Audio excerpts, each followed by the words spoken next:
Ladies and gentlemen, welcome to the GBYWN Australia podcast. I am your host, as usual, Aston Crude. It is 9:55 p.m. here on a lovely Wednesday evening, and this is episode 80 of the GBYWN Australia podcast. And with me here tonight, discussing the final stretch of his career in backyard wrestling, three-time world hardcore champion, final WZWA Tag Team Champion, ICWS Heavyweight Champion, ICWS Hardcore Champion, ICWS Tag Team Champion, and soon to be in the Australian Backyard Wrestling Hall of Fame, the anarchistic animal, Killawatt Kaos. How are we? Yeah, fucking good day. Yeah, fucking hell good day. Love it. And we are here, Kaos, to discuss the remainder of your time in backyard wrestling. Yep. And where we left off last time, Kaos, you had participated in a match for the World Hardcore Championship.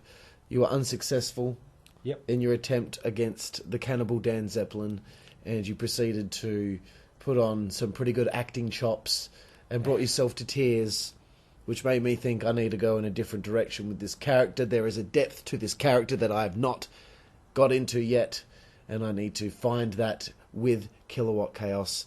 You would then go on at the Battlefield Brawl to be unsuccessful at the 2015 Battlefield Brawl, but it was time. It was time, Kaos. Line in the Sand was the next show, and we had a little bit of a discussion, didn't we, Kaos? That we did. And that discussion was Kaos returning you heel. Yep. And the grand idea here is for you to be anti-hardcore. Yeah. What were your initial thoughts, mate? How the fuck do I do that? Being one of the biggest hardcore guys, and being one of the most well-known hardcore guys, I thought, how do I pull this off? I'm not the greatest technical wrestler. I'm not the greatest. I'm not a high flyer. I don't have a brilliant skill set, and my timing for moves is not always on par with most guys like Monet or Mykonos. But so what I chose to do, and the first thing that came to my mind was try and be like that. Try and get a bit more of the moves and update my skill set. Right. Of course, become more refined as a technician in the ring. That was it. Yeah, definitely something like that. And of course, I went on to watch a lot of Taz and Kurt Angle matches. Shamrock was one I wish I actually got more into, because I reckon that would have been sweet. Yeah. But at the time, I didn't think of Shamrock. I just thought of Taz, because that's my boy. Yeah. Excellent. But you weren't too keen at first. No, I wasn't. I really thought that I couldn't do it. I didn't think I could give you what you wanted at the start. And also that I do love hardcore. Deep down, I love grabbing a chair. I love being hit with weapons.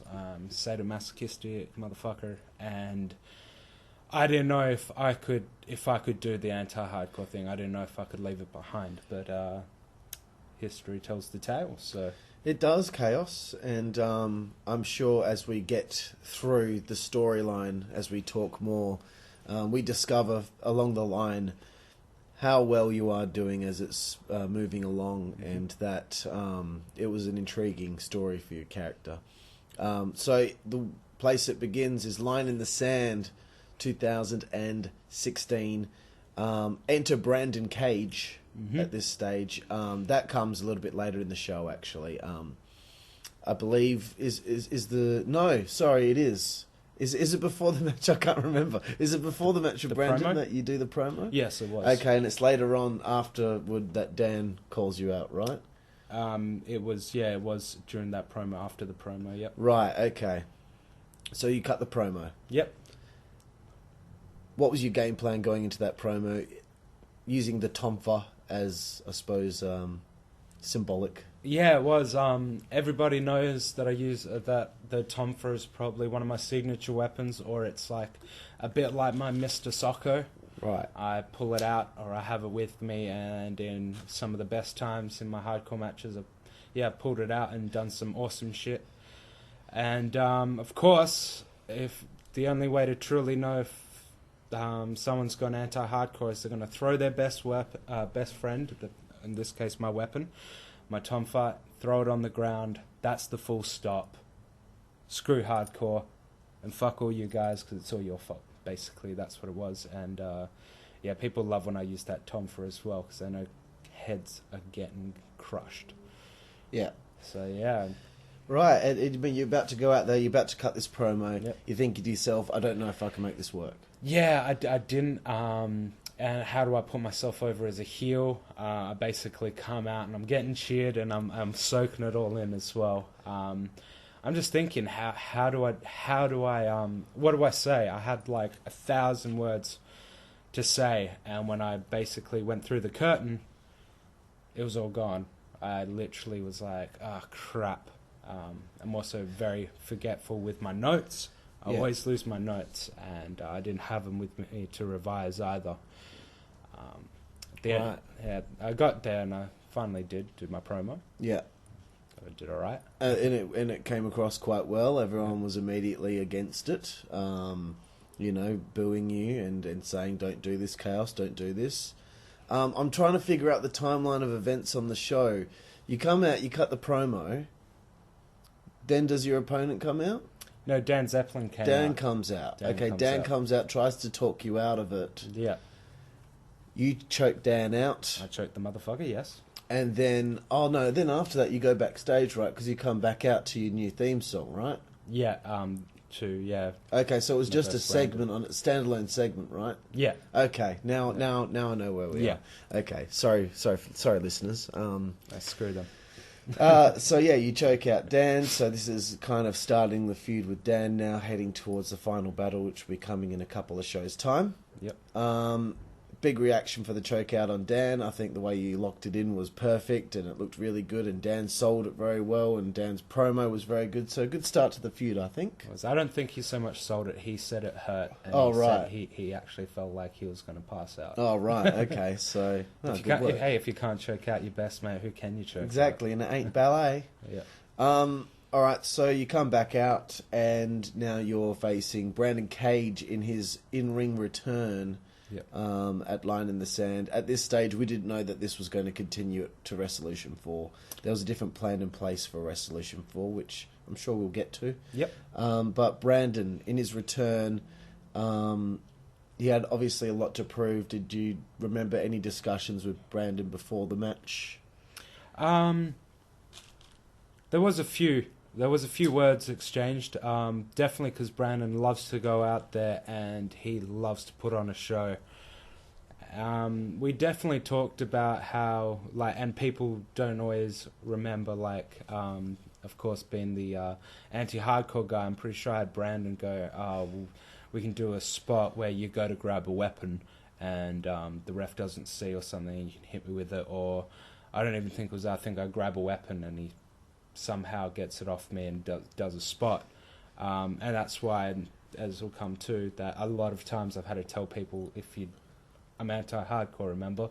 And yeah, I remember telling him on the day, basically it's just happened a few hours ago, dude, that I'm anti-hardcore. I'm not grabbing a weapon. It's not like that. Because you don't need a weapon. You're the biggest weapon that you've got. That's what I said. Yep, during the promo I said I am the weapon. And yeah, there was a few things said, but overall, I'd wrestled Brandon in the Clash of Triads prior to that. Never had a singles match with him. Yeah. But I definitely knew that we're on the same page, and so not too much was said. You guys seem to have a bit of chemistry. We do. As opponents. Yeah, we've definitely got into our mindset. Yeah. So you walk away and get counted out. Yep. So what we're trying to do here is show uncharacteristics of Killawatt Kaos. He wouldn't do that usually, but he's done it this time. So just tell him the story. Did you like that? At first I didn't, because of course it was uncharacteristic. Even as a heel, I'm a bit like a mad dog. I'm just going to keep biting and biting until someone puts me down. Yeah. But the best way I could put it, of course, coming to was, you know what, I'm gonna sell it like this guy isn't worthy. Yeah. And that's what I did for it. Like, if I'm walking out because you're not worthy, I could have you anytime, any way I want. This is a waste of my time. I'm gonna go backstage and pop a beer and fucking relax and lick some pussy. Yeah, of course. Yeah. I eat ass and I beat ass. That's the family motto. That's tight. That's very tight. So from there, Brandon cuts a promo afterwards, says that you're a pussy, whatever, for walking out in the match, just like he walked out on WCWA and blah, blah, blah. So he managed to kind of continue a bit of a story there. So I guess it popped a seed in my mind. The initial idea for Resolution 4 was, in my opinion, not a very good idea. That's why it got changed. It was supposed to be a gauntlet match. Like tag team turmoil. Yep. Two people start, someone gets pinned, and then the next person comes in.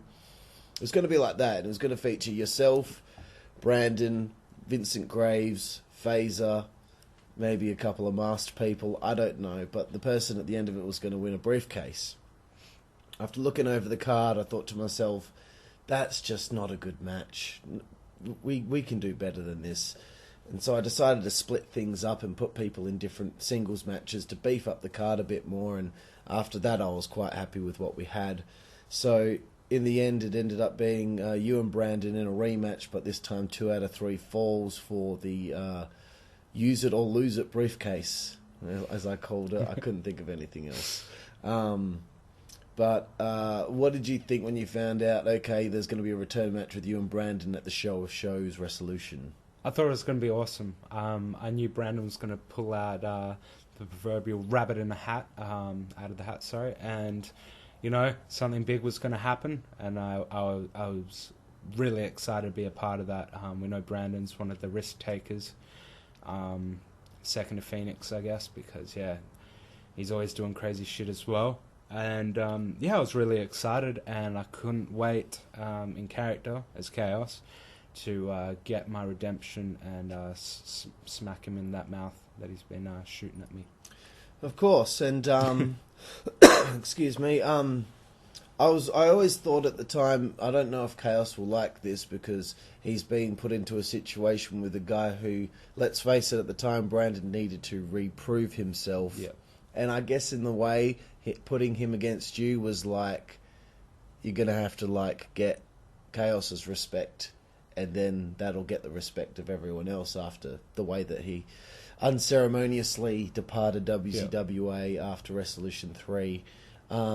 Did that cross your mind at all, that you were like, I'm put in this match with this guy that, hasn't really proved himself and, I should be in a higher spot? Or a tiny bit, because our first match that we had at Line in the Sand, our first singles match, that proved to me that he can still do a bit. He can still get it done. Of course, with being that it was the second match, we worked out the kinks we had in the first match, so I wasn't too against it at all, really. I just wanted to make sure it was a really good match. Right. That's all I wanted out of it. Cool. Well, it's announced as a 2 out of 3 falls match, and actually, what I was looking for was just a straight 2 out of 3 falls match. But Brandon messaged me and said, "Hey man, would we be able to make this 3 stages of hell and have these stipulations?" And I was like, God, all right. At that point, I wanted to be a bit more accommodating to people because it was their final year in backyard wrestling, and I didn't want people to look back and be like, "Oh, I really wanted to do that," but Carl said no. Yep. So I was a bit more lenient. I was like, "Okay, you can do that, but the last stipulation cannot be a ladder match. We've already got a ladder match. Cannot be a ladder match." So it ended up being the singles fall for the first fall, second fall submission, third fall, last man standing. Thoughts on finding out about the stipulations? I felt really, really awkward about it because I knew that with most of the last man standing, there was going to be hardcore involved. And you had to figure out a way to avoid it and tell the story without using weapons, or perhaps being forgetful in the match that you are portraying the character that you are. That was it. Like both me and the Chaos character were both like, how do we do this without weapons? Right. But it was like that, and I was really hoping that I just wasn't going to accidentally use a weapon or even like accidentally slam Brandon on a weapon and not see something like suplex him and there's a chair there. There's a chair that happened to be there, yeah. Yeah, and then it looks like that I actually did it on purpose. So that was really hard, but I think like all in all, if that happened, we might not be able to forgive it for the character. But if you accidentally hit Rex Regum in the back with a piece of drywall, then we would forgive it immediately. Oh, of course. I think I probably would have got even more of a push if I did that. So the match itself, Chaos. I mean, as far as I'm concerned, one of the highlights of Resolution 4 was you and Brandon going out there and having this fucking ripper of a match. What are your thoughts and memories of your big match of Resolution 4? I thought it was amazing. I loved it. You right there, Sorry, mate? dude. No, you cool? We good? Sorry, guys. I'm you a bit unhealthy. Yeah. All right, keep going, Chaos. You go for a shit? Yeah, no, I'm all good. Yeah. All right, good, sweet. But yeah, no, I thought it was an amazing match. I loved it. It was definitely a Resolution caliber match for me. And yes, that's what I really wanted. That's always what I want. And I thought I loved it. I loved the pain I felt afterwards. That elbow drop off the ladder through the table. That's the highlight. That's got to be one of the highlights of my career, and I'm the one that's taken it. So that's definitely a highlight of Brandon's career. I thought it was amazing, and it was so awesome to take. The whole match was just amazing. Yeah, it was perfect. Unbelievable, great match. I thought you guys really worked well together, and you told the story so well. One thing I did want to mention was what happened at the part of the match when you're on the table and you fell off and then you had to get back down from the top of the ladder and put you back on the table and go back to the top of the ladder. Because I'm such a big guy, half the time, like, when I'm put on something, I'm heavy. I'm really fucking heavy. So I always have, like, 1 foot out. Right. I had, like, the 1 foot out and then the table just kind of, like, teetered. It's because of those fucking crates. Yeah, and I just slipped off, and then I was just like, well, you're gonna have to come down and get me. He was right up there as well, and he had to get back down. That's so good. And this is like, as we'll go on, but this is basically like what I was thinking of only like a year afterwards at Resolution 5. I was thinking of this exact moment where I've fallen off. Yeah. So, yeah. But yeah, awesome, and I really like the way that you're getting over the choke out every single time at this point. You did it to Dan, now you did it to Brandon, you won the match, you got the briefcase. Out comes Dark Ice. Out comes your best friend, former tag partner. My familia. To give you a pep talk about being anti-hardcore now. What did you think of the segment? I thought it was awesome. I thought it was really heartfelt as well. He definitely popped out the mum thing, which everybody already knew. If anybody knows me and Ice was like a second son to my mum. So like when it definitely hit home. It definitely hit home. Like not just that bit, but the whole thing. My hardcore brother going, why are you going anti-hardcore? Because as much as he was an influence, he was capturing the WZWA Heavyweight Championship, and he is a great wrestler without weapons.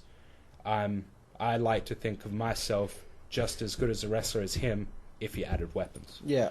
So that's why I thought it was just awesome. And definitely, because a lot of people also probably thought there could be a bit of an SPWS reunion now. Yeah. Which was something that I've been fucking trying to do for the last 2.5 years or something like that at WCWI. I was like, okay, guys, so at this point here, this is when SPWS will reunite as a tag team. And then when we get to that point, Ice is retired for 6 months, and then it's like, okay, now he's come back. Okay, I'll slot it in here. Oh, damn, fuck, it's not happening again. For fuck's sake, like, why can't I ever get this? Like the wrestling gods did not want SPWS to unite as a tag team right then and there. I think they wanted it saved for a very special moment, which I'm sure we will get to. Yeah, of course. But did Ice ask permission to mention your mum? I can't actually remember. I'm pretty sure he would have. But then again, if I know Ice, He might not have. He might not have. He might have just to get the character reaction out of you. Yeah, because whether he was speaking to Kaos or whether he was speaking to Josh, he definitely got either reaction, like, because he hit straight through the character and he pulled me out. So. Right. So as per the plan. Yep. Later in the show, you cash in your briefcase and you gore Dan Zeppelin and you become the World Hardcore Champion for a second time. This was not in the plans initially. Yep. A few months prior.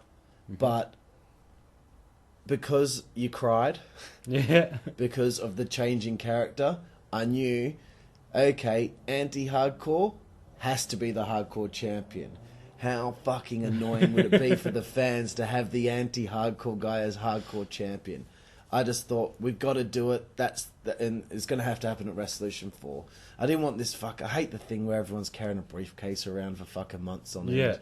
Just get it over and Even done I with. think that's annoying. Yeah, Even I hate think it. that's fucking It's annoying. overplayed, overdone. So you win the World Hardcore title again. Obviously, not as special as the first one, because the first one you went through a war to win the championship. And that's what I hate about the briefcase. Someone will win their first WWE championship, and they just beat a guy in 15 seconds. Yeah. I'd want a war. I'd want a 30-minute classic, and I finally won the championship. That's what I don't like about the briefcase. But nonetheless, did it still feel nice? Oh, fucking amazing. One thing I did feel bad was that Dan just came off a match. It was like basically was it like a softcore match, but like with XCW, like let's just say this: it wasn't a good match. Yeah. But Dan wasn't feeling well because he'd been drinking tequila. I think he was drinking. I think I don't know. I wouldn't be surprised if he mixed drinks as well with his rum and tequila intake. So I love him. But I gored him once, and then the plan was to give him a chaos theory. Oh right. And then pin him. So right. A bit like Edge, you know, gore him, maybe gore him again, then chaos theory. Unfortunately, I gored him once, and he didn't get back up. And he whispered to me, "Just please, for the love of God, pin me." He's like, "I'm about to yak." I personally would have loved to like held him there and maybe actually choked him out and made him yak all over himself, and then yakking and then tapping. That would have been amazing. But I do love him, so I wasn't going to do that. I noticed that like the whole thing was a bit anticlimactic. Even like I know what the problem was. The Johnny V Dan Zeppelin match was not a good match. They started off okay because I watched it recently and I was mad watching it back. I was like, fuck it. Started off okay, but they just both got lost it, and then nothing was happening, and then the crowd died, and then I'm like, oh god, like how the fans going to react to the segment after the match when they are so dead after watching the full match. And the other thing that bothered me was, Dan was waiting in the ring after the match, and I remember being in the crowd looking at Jack from where I was. I was about 20 meters away, and I was just staring at him, and he's standing there behind the music desk, just standing there. And I'm like, will you fucking play Chaos's theme already, you fucking idiot? Yeah, he's just staring into distance. Yeah. And I'm like, do you not know to play his fucking theme so he can fucking cash in his briefcase? He's just standing there with this dumb look in his face. I'm like, oh my god, this can't get any worse. And I think eventually he just ran out because I guess you were like, this is taking too long. My theme's not playing. There must be a problem. That you came. So that probably didn't help either because everyone's like probably thinking the match is over, nothing's happening now. Dan's just standing there because he's not feeling well, and they're all talking to themselves. And so this match is over. Yeah. So anyway, you win the World Hardcore Championship for the second time. Unfortunately, we don't have the belt there. The belt. We didn't know where the belt was. It was gone. That was it. The belt was gone. So there you are. You're like, where's my title? And I'm like, oh my god, we don't even have a belt. I remember looking at you and you just giving me the old, sorry. Sorry, we don't have a belt here. Because the H on the hardcore belt kept falling off, so it had to keep getting glued on. Yeah. We just gave up on it. Anyway, So, Resolution 4 is over. It was your Resolution return after missing Resolution 3. You're 3-0 now. No, you're 4-0 now at Resolution after beating Dan Zeppelin as well. Is that correct? Yeah, 4-0. 4-0, yep, that's 4-0. Yeah, it's 4-0. Yeah, we're not going to get into an argument about that again with me miscounting. Okay, we get to the next show, Great American Gash. Yep. Our play on the Great American Bash because our new champion is Blade Shaw. Before we get to this, what were your thoughts on seeing Blade Shaw win the heavyweight championship? I thought it was amazing. I thought now we've the biggest guy in the company's got the big title as well. Like this had to have happened at some time as well. And of course, being that it was Blade, the most nicest, amazing, humble, sweethearted guy of them all. It was magic, and it was good to see him win it. And I was really glad that I'd eventually get to wrestle him. And definitely and especially beating Jacob, because everybody loves Jacob. Everybody loves Antilochus. They give me his props, and I was the only guy that was like, yes, Blade, do it for us geeks. Beat that little fucking metalhead rock star down. Like, do it. And yeah, he slammed the fuck out of him, and I loved it. Sometimes it's nice to see the guy with a less nice cock beat a guy with a really nice cock. That was good to see, and congratulations, Blade. Someone with straight pubes and beating someone with blonde curly pubes. Yeah. Threaded pubes. So anyway, Great American Gash. We kick off the show. Blade Shaw has made his speech in the ring, I guess, about being the champion and blah, blah, blah. I don't know what else was going on. Something with him in the originals. Yeah. And after it's all said and done, out comes Kaos, gores the shit out of Blade. Don't forget about me. You got me in the main event. So you are main eventing Great American Gash against Blade Shaw for the heavyweight championship. Yep. You're the world hardcore champion, but this was originally supposed to be Blade versus Phaser. But Phaser did not make Resolution 4, so I kind of took him out of the booking plans. Prick. But that was okay, because now we could get Kaos versus Blade. I don't know who you were originally supposed to face, but this match had to happen at some point anyway, because I was like, we got to get the two big bulls going at it. So you find out you're wrestling Blade at Great American Gash. Thoughts? Happy, so happy. I loved it, and I couldn't wait to do it, because me and Blade have always been talking about it through the years he's been at WZWA. When am I going to verse you, dude? When's it going to happen? When am I going to have a guy that's bigger than me? Because I'm usually always the bigger guy. So it was good to be the little guy, and also what it's like to wrestle as the little guy. I can't lift him up. I can't jump on him, and I can't really gore him that easy. He's so big, so it gave me a bit of space and chance to find something, a creative way of... It taught me, how we're going to do this, how to verse a bigger guy. So. Excellent.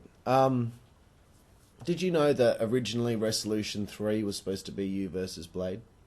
No, I did not. That was about midway through the year, and I was going to get to a point where I wanted to have a moment, I think, in the Battlefield Brawl, where you two have dominated in the Battlefield Brawl, and you turn and you hit your backs and turn around and face each other. The two big guys. I wanted that, and I wanted that to become a story for Resolution 3, to see, the unstoppable force and the immovable object kind of storyline. But unfortunately, that all got changed because we wanted to do the big multi-man Elite Alliance versus franchise JD Flame thing. Yep. But anyway, that was an original plan. I just wanted to let you know that was something we were thinking of back in the day. So this was a match that I've been thinking about since fucking, January 2015. So we're now in, I guess, February or March of 2016. You and Blade. Thoughts and memories on the match and getting the chance to work with Blade.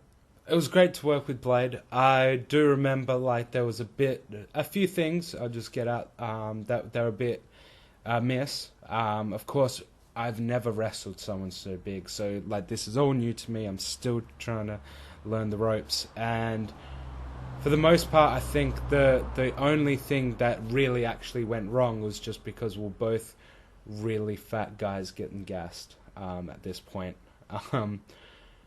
Yeah, basically, I think it was just the gore was the really big thing that was the problem from us getting gassed so easily. Where I gored him, I don't think I gored him hard enough. He didn't really feel it, and he kind of fell like a baby falling on his bum. Right. And I think I also gored him, and he was too close to the corner, so he couldn't really take the bump. Gotcha. But apart from that, I thought it was an excellent match.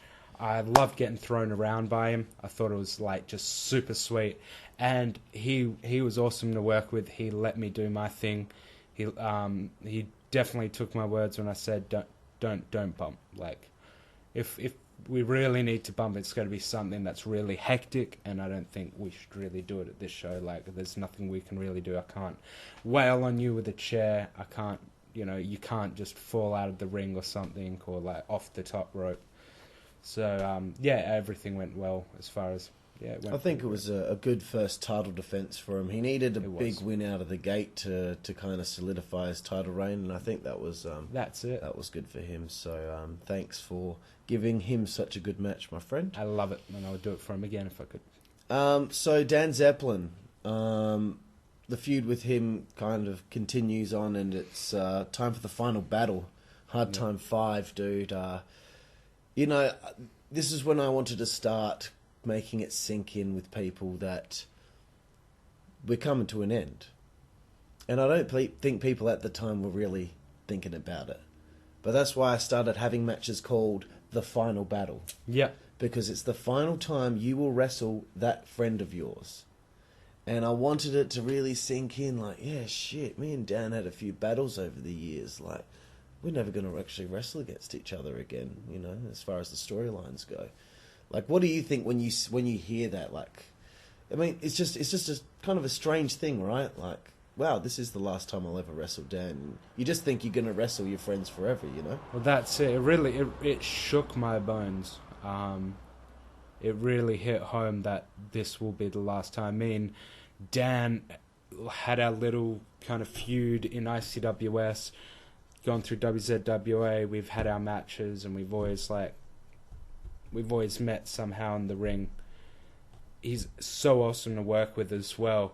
And the fact that, yes, he is one of my best friends, this is going to be the final time I'm going to wrestle him, it really hit home, man. And it had to be an excellent match. It had to be hardcore. It had to be bloody awesome. But at the same time, it's the final battle, but it's Dan hardcore versus a anti-hardcore Killawatt Kaos. Yeah, so that makes it an even more... It was a big challenge. Yes. Big hump. Because you'd want to have a hardcore match with him for the final time, wouldn't you? You'd want to be hardcore, but you can't because of your character. That's it. So I had to be less sadistic, more masochistic, and I took the hardcore spots in that. And there was the one bit during the match where people were like, this is a bit iffy, and that was really what I wanted as well. The gore on Dan, where there was nowhere else to go because it was on the apron. Yeah. There was the ropes there. There's a table that he set up there, and the only place I can go is towards that table. So it's not like you weren't intending it. It just happened to be there. I didn't want to go through the table. No, that's not what I wanted at all. Yeah. And it drew more heat. And can you believe it? They're your friends. Yeah. Standing there, and they're actually getting annoyed that the character's acting that way and got away with it, kind of. Yeah, and basically being like, well, he's the one that set the table up there. That's his doing. I used myself as a weapon. I spear tackled him, and due to his own loss using a weapon, that's what led to his downfall, not mine. Where does this match with Dan rank amongst the others? You had your last man standing in ICWS, and I don't know what show it was. I think it might have been Roadhouse, the first match you had against him. Yeah. And then the show after Twisted Metal 5 with the triple threat with Clint Marshall. Mm-hmm. And then WCWA, there was one match in 2013. The cameras didn't work. Yeah, that's right. And then one match in 2015, right at the tail end there, which kind of instigated all of this. And of course this one here. Yeah. What ranks highest for you? The one that would probably rank the highest... Ooh, it'd be a toss-up between the one that was at the tail end of 2015. That was the one where I cried. Yes. For sure. Yeah.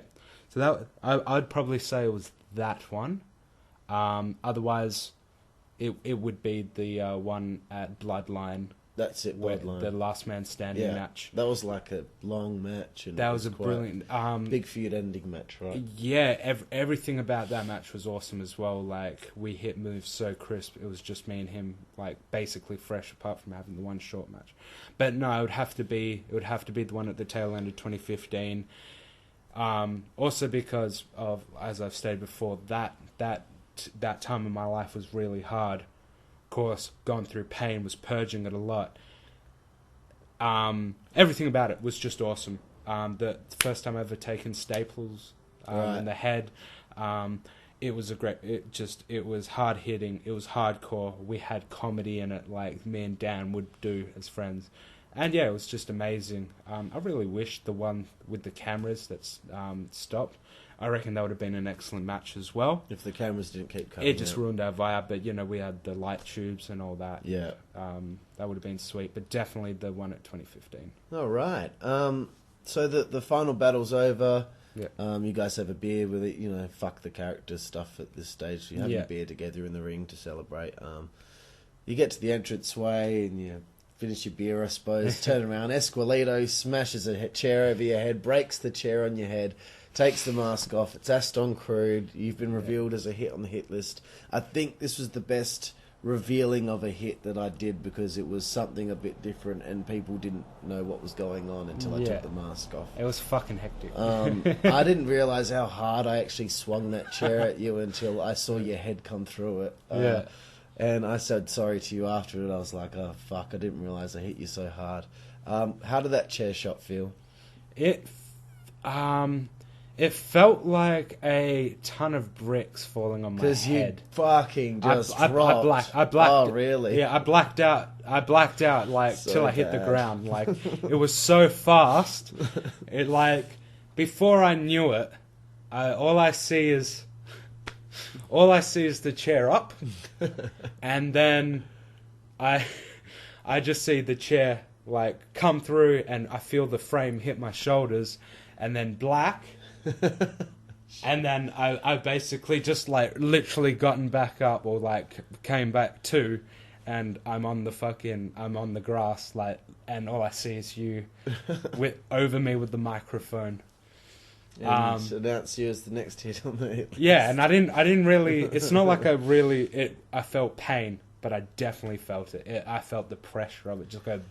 And Sorry, man. It's just any time there's something with me and you doing hardcore, I always feel like I have to. You always lose yourself. I have to go over my boundaries and try and keep up to your level. Do you just have like lose yourself in your head? Lose yourself to the music. Yeah, exactly. I've got to do it. I've got to do it. When I wrestled you in Ice in ICWS, I had to step up my game to a level that I'd never stepped it up for in hardcore. Like I'd only ever done like XCW hardcore matches, and some of them were okay, but I really needed to. I feel like I proved that I was in the same echelon. Yeah. Despite the fact I'm not known for my hardcore antics, but when I do it, I want everyone you can to be go like, to that place. Carl can do it, Yeah, you can go to that place. And, dude, you don't have anything to apologise, because what did we say before? I was like, when you hit me with that chair, you fucking annihilate me with that chair. Because if you probably didn't hit me the way I wanted to, there'd be a good chance I got back up, and I was like, "No, fuck this, fuck this." We'll do a little segment where I try and attack you, and then you hit me with it right, and you did. You hit me with it right. That's what I wanted. Yeah, so, I guess I did it because I knew that's the way that you'd want it. Yeah. So speaking of hit lists, I want you to tell the story of how you had an idea for a hit list that I believe you spoke to Chris about. And as you do so, you know what I'm talking about? Yeah. Cool. As you do so, I'm going to chuck a piss. All right. And I'll be back in a second, but I'll still be able to hear you. Yeah, no worries. Good. Because I want you to hear this. Well, I actually spoke to Chris about this, and then I later on spoke to Ryan about it when we were told what are the kind of things we want to do with our characters coming into the last year? And one of them was being a fan of the Punisher and, of course, comic book heroes, and that I wanted to have somewhat a Hitman gimmick where I would, yes, have somewhat of a hit list, and I'd go out and try and take out people that I didn't so much approve of or I had beef with, basically clearing out my slate of people that have done me wrong or got one over me, and just basically trying to get one over them and even the odds of everything. And of course, in that Hitman/hit list gimmick definitely would have been you. So yeah, basically that's what it was going to be, just a bit of like a Hitman, right, evening the odds kind of gimmick, and basically yeah, just the same as you, man. Right. Well, okay. So that's what you told Ryan when he went around and he kind of excuse me, asked everyone what they wanted to do, if there's anything that they wanted to do before it was all over. Yeah. Right. Well, my side of that story is it was before Resolution 3. Yeah. And we were trying to come up with directions for different characters and where we could go with them, and we had a booking meeting, and I came up with, I don't know, it was just on the spot, I just said, trying to think of something for Brandon to do. I was thinking maybe he could be like a guy who felt scorned by the WZWA. You know, he comes back into the fray and he's got a hit list and he's going after this guy. Then once he's attacked this guy or fucking wrestled this guy or whatever, he pulls out his hit list and he ticks this guy off. And you don't know the names on the list, and people try to fucking, I don't know, get their hands on the list and find out who's next or whatever. And it was something for Brandon to do because I wanted to figure out a way to make him interesting, because I didn't know what to do with him at that point because we were having problems and he'd left the Broken Highway Mafia, and I thought this might be something interesting for him.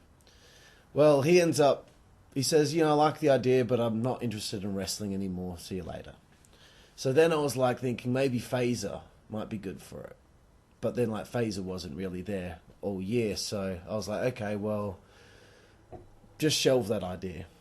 Then the situation with me, John and Nick happens where, they bail on the event as Team Revolution, and they were supposed to be a big part of the show, and they promised they'd be there, and I was really upset at them, and I knew at that point my character was so boring, stale, I had nothing going for the character. My babyface run at that point hadn't gone well, I had a back injury that I was getting over, and now I found myself in a position where I'd written a 3-4 month storyline with me, John and Nick against DJ, Dan and whoever else was going to be a part of it. And now all of that was gone, and I found myself with zero direction going to Resolution 4. So I thought about it and I was like, what can I do to reinvent myself? I need to do something completely different that no one would expect and reinvent myself for the final year. And then I remembered the hit list idea, and I was like, oh yeah, I guess that would be cool, because then I can, find a reason to wrestle all these people that I still haven't wrestled or would like to wrestle again, and there's a reason behind it now because it's just a hit list, and all I need to do is just explain why when it happens. Yeah. And so I was like, all right, well, I pitched it to the booking committee. What do you guys think? They're like, oh, that sounds awesome, blah, blah, blah. Ryan doesn't say anything about it. Yeah.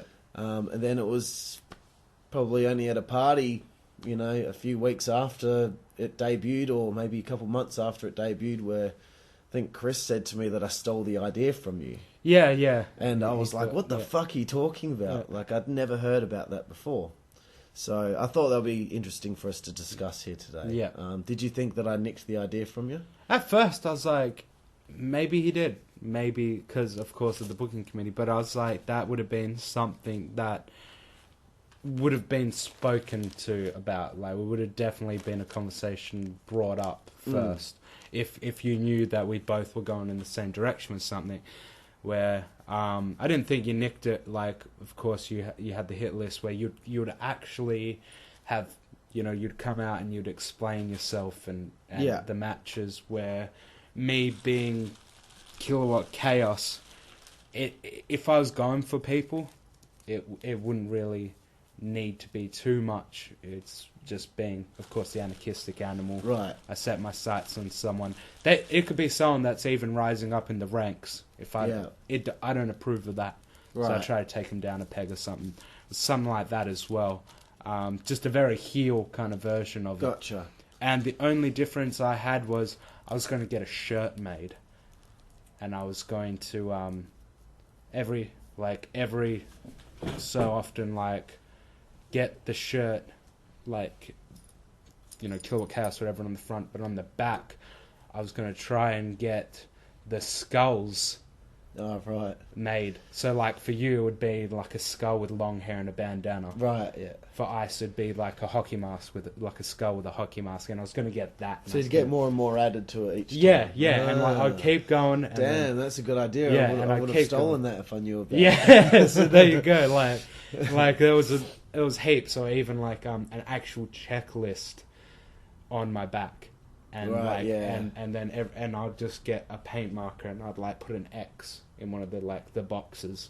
Right. As I go on, and then that'd be weird. That'd creep people out as well, because as they get down, there would only be the last three. It's who's he going to go for? The last two, and then when it gets to the last one, it's when's Kaos going to show? The shirt says that one last guy's there. Yeah, exactly. When's he going to do it? And I might not make an appearance or say nothing until it becomes they win a match or something, and of course I slide in, I'm right behind them or something, and they just turn around, bang. Gotcha. Or they foresee it. And yes. Of course, they put the knee up or something. Like Mykonos did to myself. Yeah, basically. Right on. Well, there you go, ladies and gentlemen. The story of both of mine and Kaos's hit lists. Great minds think alike, fuckers. But here we go. Autumn Brawl. Me and you for the first time in the ring. Finally, it happens. Yes. We have a match early on in the show. Thoughts finding out you're working with me again. We did do some ICWS stuff the year before, but we're finally in the ring. I was so happy. Again, not to take anything away from Blade, but I wanted this for so long. I've been nagging you. I've been chewing at your ankles, and I've wanted it, of course, ever since that time when, you called me a filthy animal. you made me the anarchistic animal. I wanted you. I was hungry for it. I wanted a slice of the Aston pie. And I've been seeing you have all these great matches. I even, the wanting to even be one of the guys to be an Austin to go against the EA at one point, and do that, and I had my run in with the EA and I fucking loved it. And just basically very short-lived, unfortunately, but had to move you on from wherever it was to the next thing, and we couldn't get to you and me at some point. It was towards the World Hardcore Championship, so I cannot complain at all. And of course, I was really excited, and I couldn't wait to have another epic match with you. Seems like every time we wrestle, man, we raise the bar with each other every time, and it gets better and better. Yeah. I don't know which one out of all our matches is the best one. I can't pick that. Yeah. I really can't. I really love this one though. I thought this was a neat match, and it really got me back in the zone for because I didn't have a good match at Hard Time, and I really wanted to have a good one with you because I knew this would probably be the last time we wrestle, unless ICWS came back and we finally did the feud-ending match there.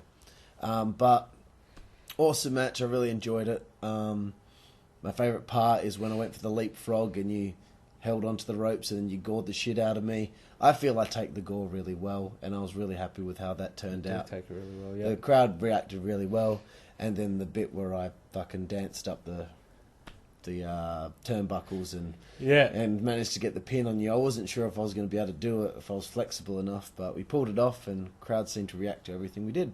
Yeah, it was perfect, and I loved it. Of course, that was definitely I knew also that win would have done you definitely done you justice after the year you had, and yeah. So pretty proud of that one. It's good. So you're off to a pretty good start this year, bro.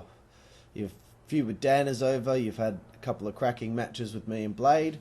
feud with Brandon's over. All right, a lot of things have happened. I think more things happened already in the first few months of 2016 than happened in all of 2015, as far as I'm concerned. We get to Frostbite, and you are challenged by Kyle Inglis for the World Hardcore Championship for the first time. This was a feud that I had said to the booking committee, this is the year we do Kyle versus Kaos. It still hasn't happened. It needs to be ticked off. Let's make this a three-show series.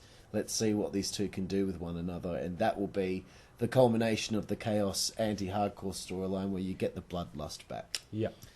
So first up, Frostbite, the infamous finish of the match where you just get in a car and drive away. Yeah. It's just one of my favourite things, man.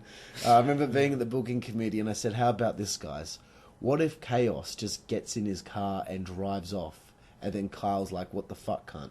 Yeah. And then that's it. The match is over. You can't tag on and chase me then, cunt. That's right. And then the idea was the next show we'd have like a little promo, but JD Flame unfortunately hadn't been showing up. Yeah. But Kyle was supposed to like come up to JD Flame and be like, you know, he fucking just drove off. Like, when do I get my rematch? And Justin would just say to him, well, the match is technically still going, so just find him and drag him back to the ring and you'll continue the match. And that was supposed to be the idea, and then at some point Kyle will be brawling with you from backstage to continue the match. Yeah. But things changed. What did you think of this first match and the ensuing finish? I thought the match was really good. Always, like, as much as I'm excited as I am nervous when I come to wrestling someone new. But I knew, like, all right, so now I've got one of the smaller guys. I can do a bit more. I thought it would be an excellent match, and I was really so excited to verse Kyle. Circus Royale boys have done so much, made such an impact so far. And you hadn't had your path cross either of them at this point. No, we haven't. And basically, with Kyle, he's proved himself to be a really hardcore guy. So it was bound to happen that, of course, he comes, he's a great face as well. He's doing the whole grab a weapon as well. And of course, being me, being Chaos, I thought, you know what, fuck it. I was just going to run straight up the ramp and hopefully not get caught by him too much. But I'm so glad that he did catch me, and we did have even a little more of a brawl. He took the spot where I threw him into the brick wall. So awesome. And then, of course, I get into the car, and then someone had I think you had my title on you. Someone was running up. I think I was running up with your title. Yeah, and I was like, stupid, so dumb, but like someone did, here's your title, like, and of course, you can just see me go, yeah, give me my fucking title. Yep. So, and I thought that was even worse, being anti-hardcore, that like, I didn't really give a fuck about it.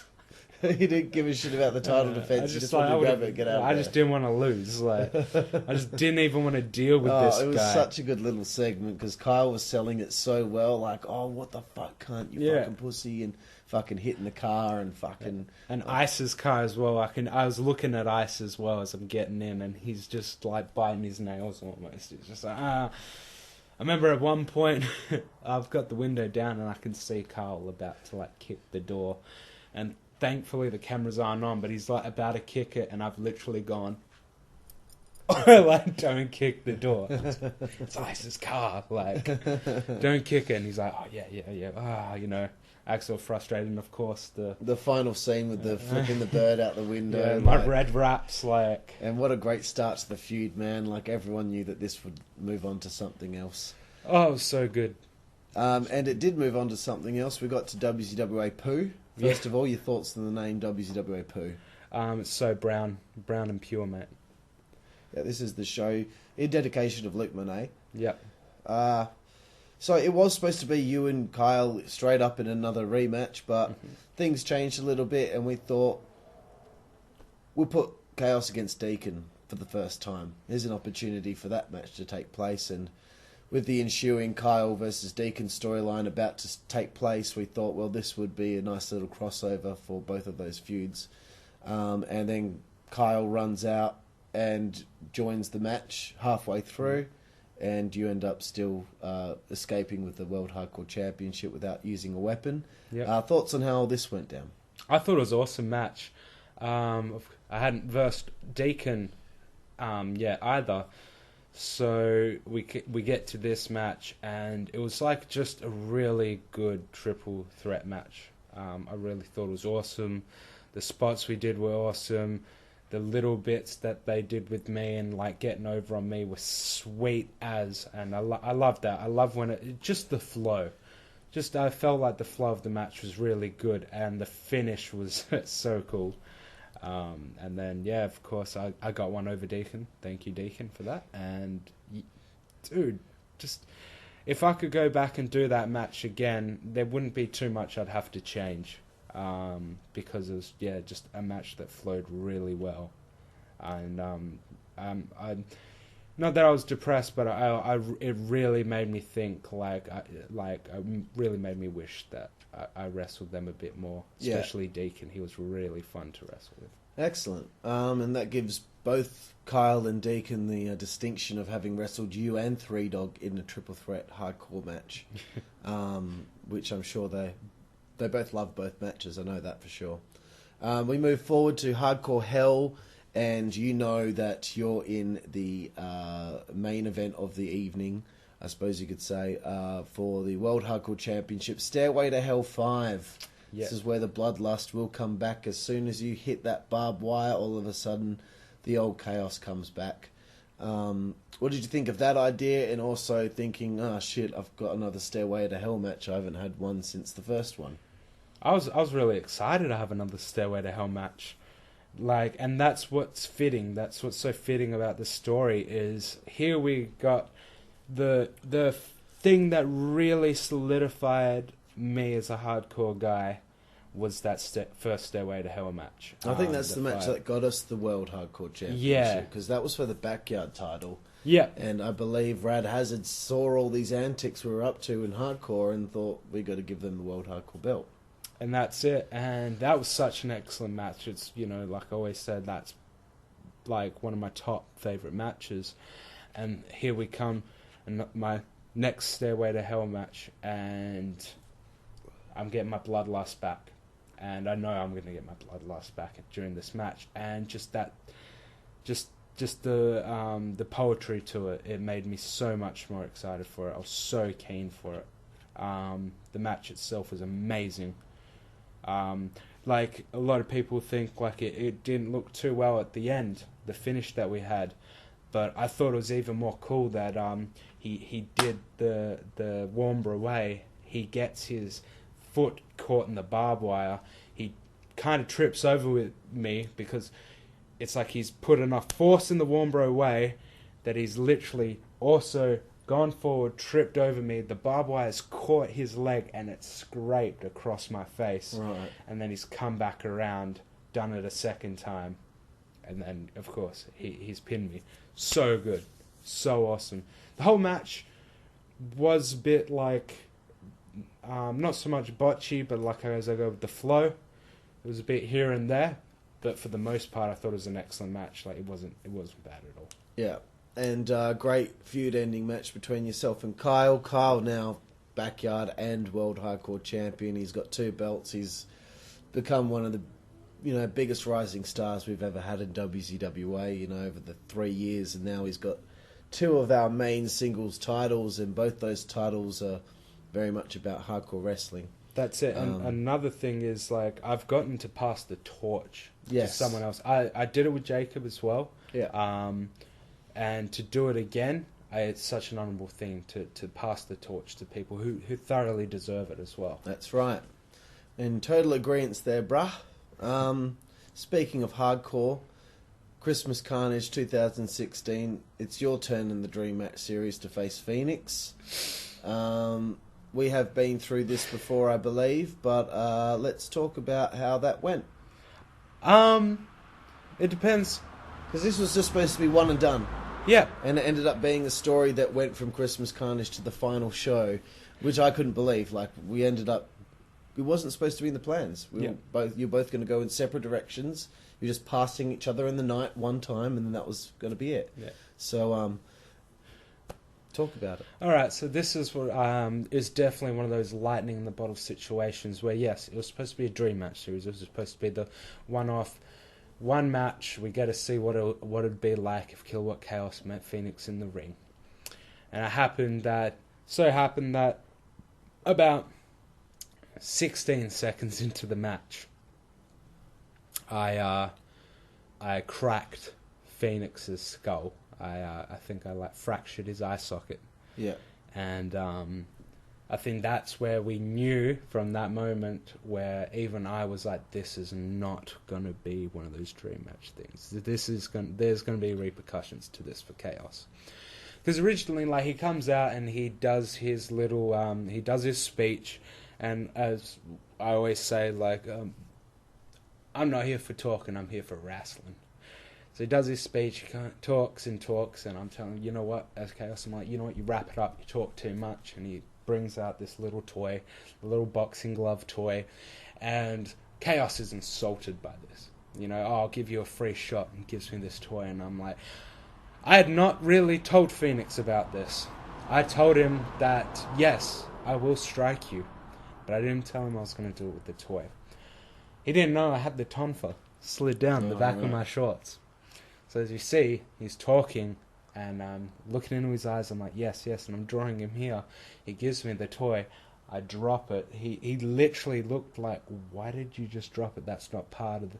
As he looks back up, I grabbed the tonfa and I've just got him in the back of the neck. And I've cracked him. Yeah. And then, of course, leads to us, like, me beating on him and then setting up for the knee. And I hit him with the knee. And we hear a pop. And we hear the... And, of course, he busts out bleeding. And fucking hell. Yeah, and then the match started, and that's when the match really got into it, and we wrestled, and he gave as good as he got. He really did. And, of course, this is what led. This whole match was an amazing match. I thought it was a pretty fucking sweet match. Only because not all my matches are, like, showstopper material. I thought this was a great match. And and it led to the feud, but also, what was I going to say? I just forgot what I was going to say. Anyway, yeah, it led to the feud, and that's what I was going to say. That feud has got to be one of my greatest feuds as well. Right. So I'm really glad that all that kind of happened. I think the wrestling gods were once again saying, you know what? He's going to have to break his eye socket here because we need this to continue. Yeah, you know, and it was brutal. And the fact that I walked out of... The fact that I knew that this was going to escalate even more, where I turned it... I don't know if I cut a promo. I know I've cut a lot of promos and I haven't actually uploaded them, or if they're not good enough to upload and it's already too late. But I definitely said that this is not... going to be a dream match. This is going to be a nightmare. Yeah. It's not a dream, it's going to be a nightmare. And at the end, you know, I walk off, I showed no respect. I looked at him in disgust and walked off. And I left him a bleeding mess. Yeah. For that made my heart go 1,000 times. I thought it was amazing. What was the chat with you and him after the match? Was he... Oh, I was so apologetic. I went being disgusted walking out to, I am so sorry, are you okay? Like, is there anything I can do? He really didn't even want my apologies. He thought it was awesome. He already, this is like probably the third or fourth time he's been busted open. He's been hurt a few times. He's used to it. Yeah. But he was really cool about it, and I think it was a return to form for Phoenix. He needed this match to be really good, and it was. It was very good. And of course, me and Phoenix know each other prior to this match. Of course. We know each other prior to this match, and it was just excellent. Like, I think from the get-go, we knew what we were getting into. Because you dated his cousin. I did, yes. And once upon a time, you two played a video game together, right? We did. We versed each other in SmackDown vs. Raw. Who would have thought that then, at that point, you had probably no idea he was a former backyard wrestler, right? Didn't know. No. I can't believe he didn't tell you that he used to do backyard wrestling. That's crazy. Yeah. So moving on from there, Hostile Backyard Showdown, one of the greatest gifts I think you've given one of our younger talents. You already did some nice things for Kyle, but I ask you, will you be cool to work with Big Ace and put him over? And you said it'll be an honour. Yeah. So you find out you're facing Big Ace, another big boy, just like Blade, two big bulls going at it. You did well, mate. Yeah. We all saw what you did, and you did fucking well. And that was just like a match that, fuck, I didn't think it was going to go. I mean, I knew it was going to be all right, but I didn't think it was going to be as unbelievable as it was. It was just from start to finish. Fuck. Oh yes. Oh my god. Another thing. And then the next thing, fucking Ace beats Killawatt Kaos in the biggest fucking win of his career. Yeah, I thought it was amazing. Yeah, and. Hey, he definitely deserved it. I thought this guy's been...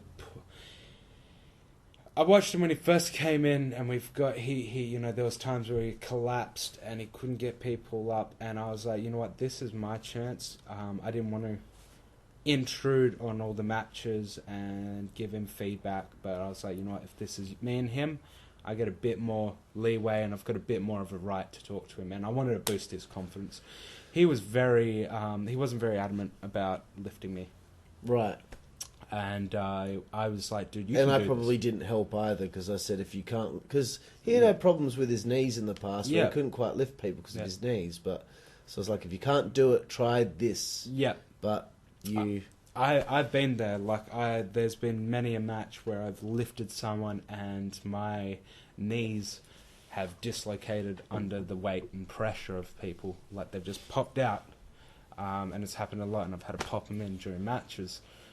So you kind of had to pump him up and tell him, if you go balls to the wall when you try and pick me up, it'll be fine. And I do. I know that, like, half the time I don't put enough effort in, and I'm not putting enough of the kinetic energy to hit the move, and that half the time I doubt myself. That makes me weak at the knees.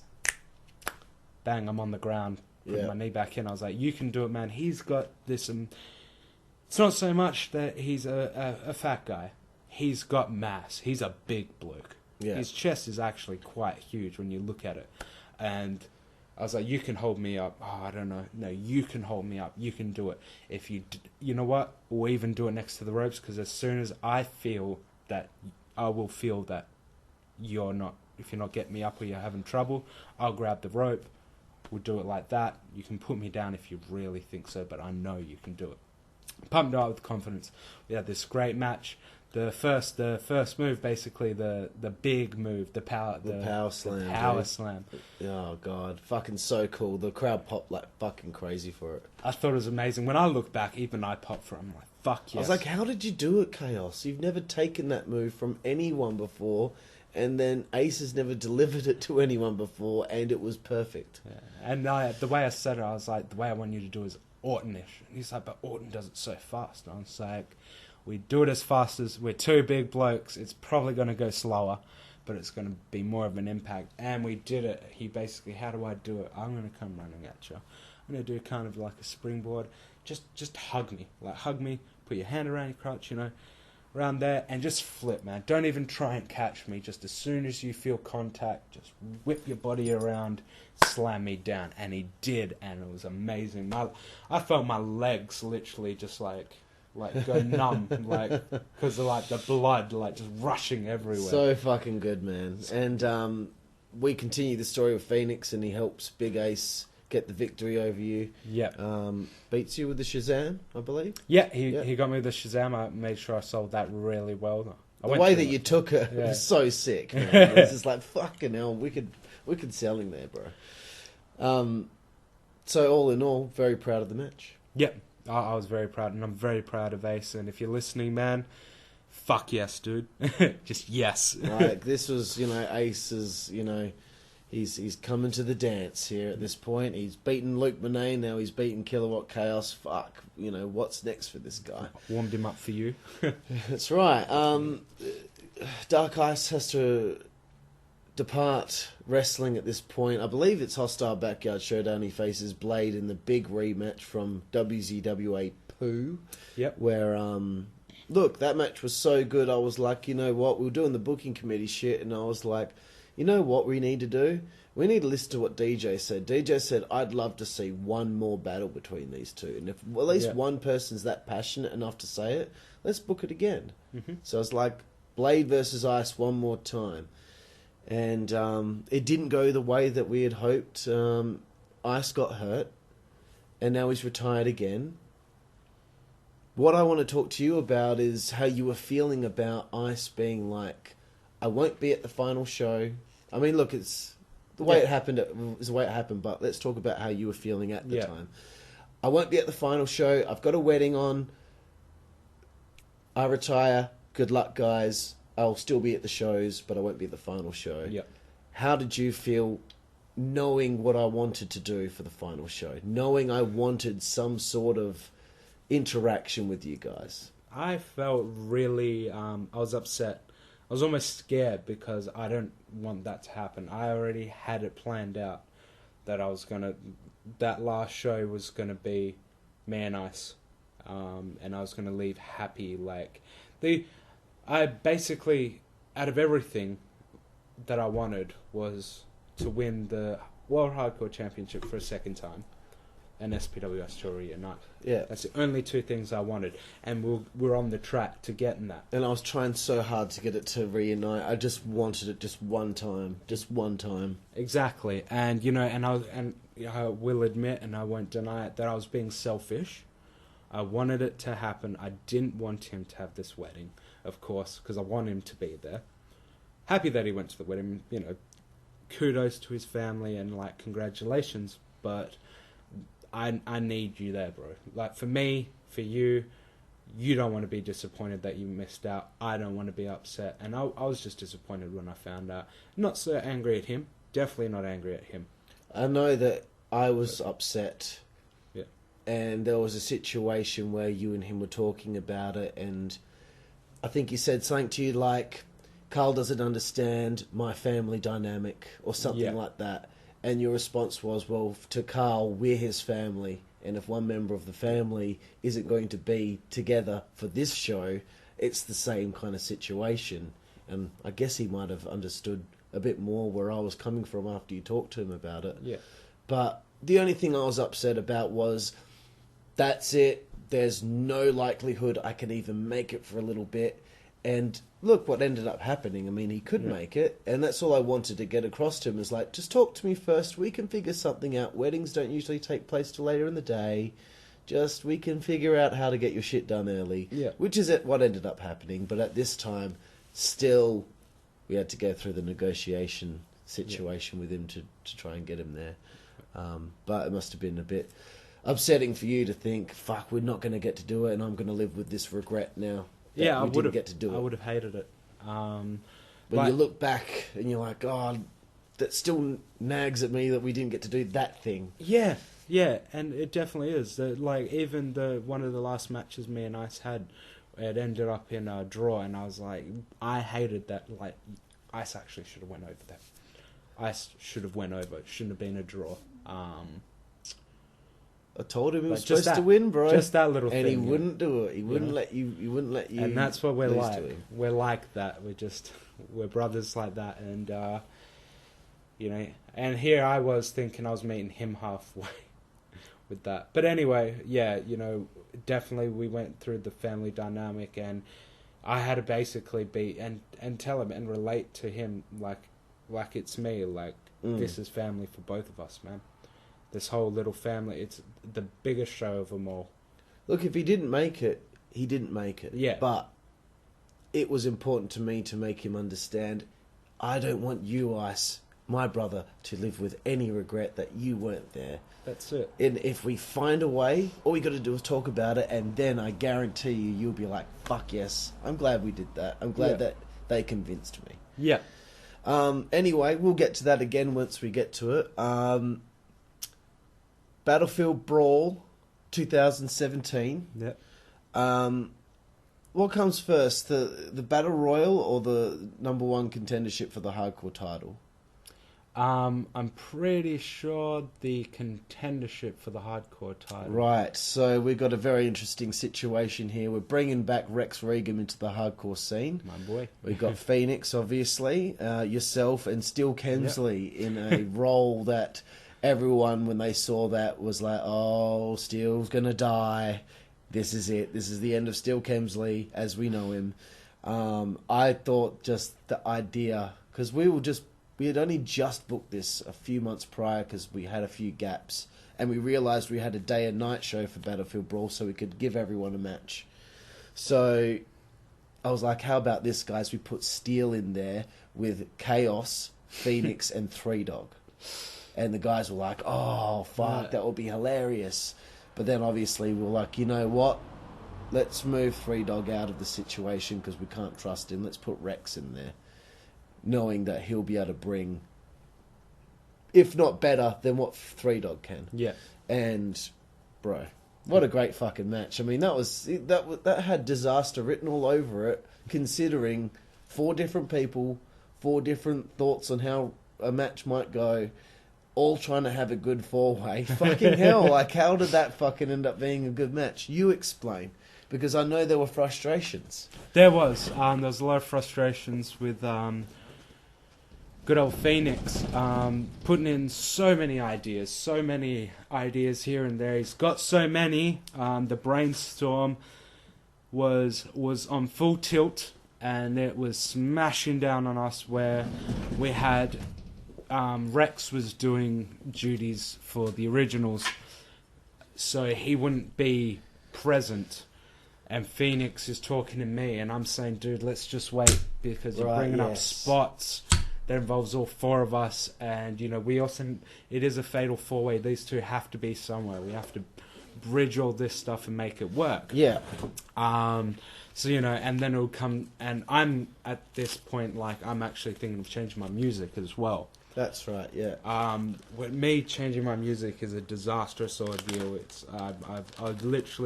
I've got my earphones in as well, and he's coming, he's talking to me, and I'm like, all right, sweet, man, when everybody comes in, I'll take my earphones out and we'll do this thing.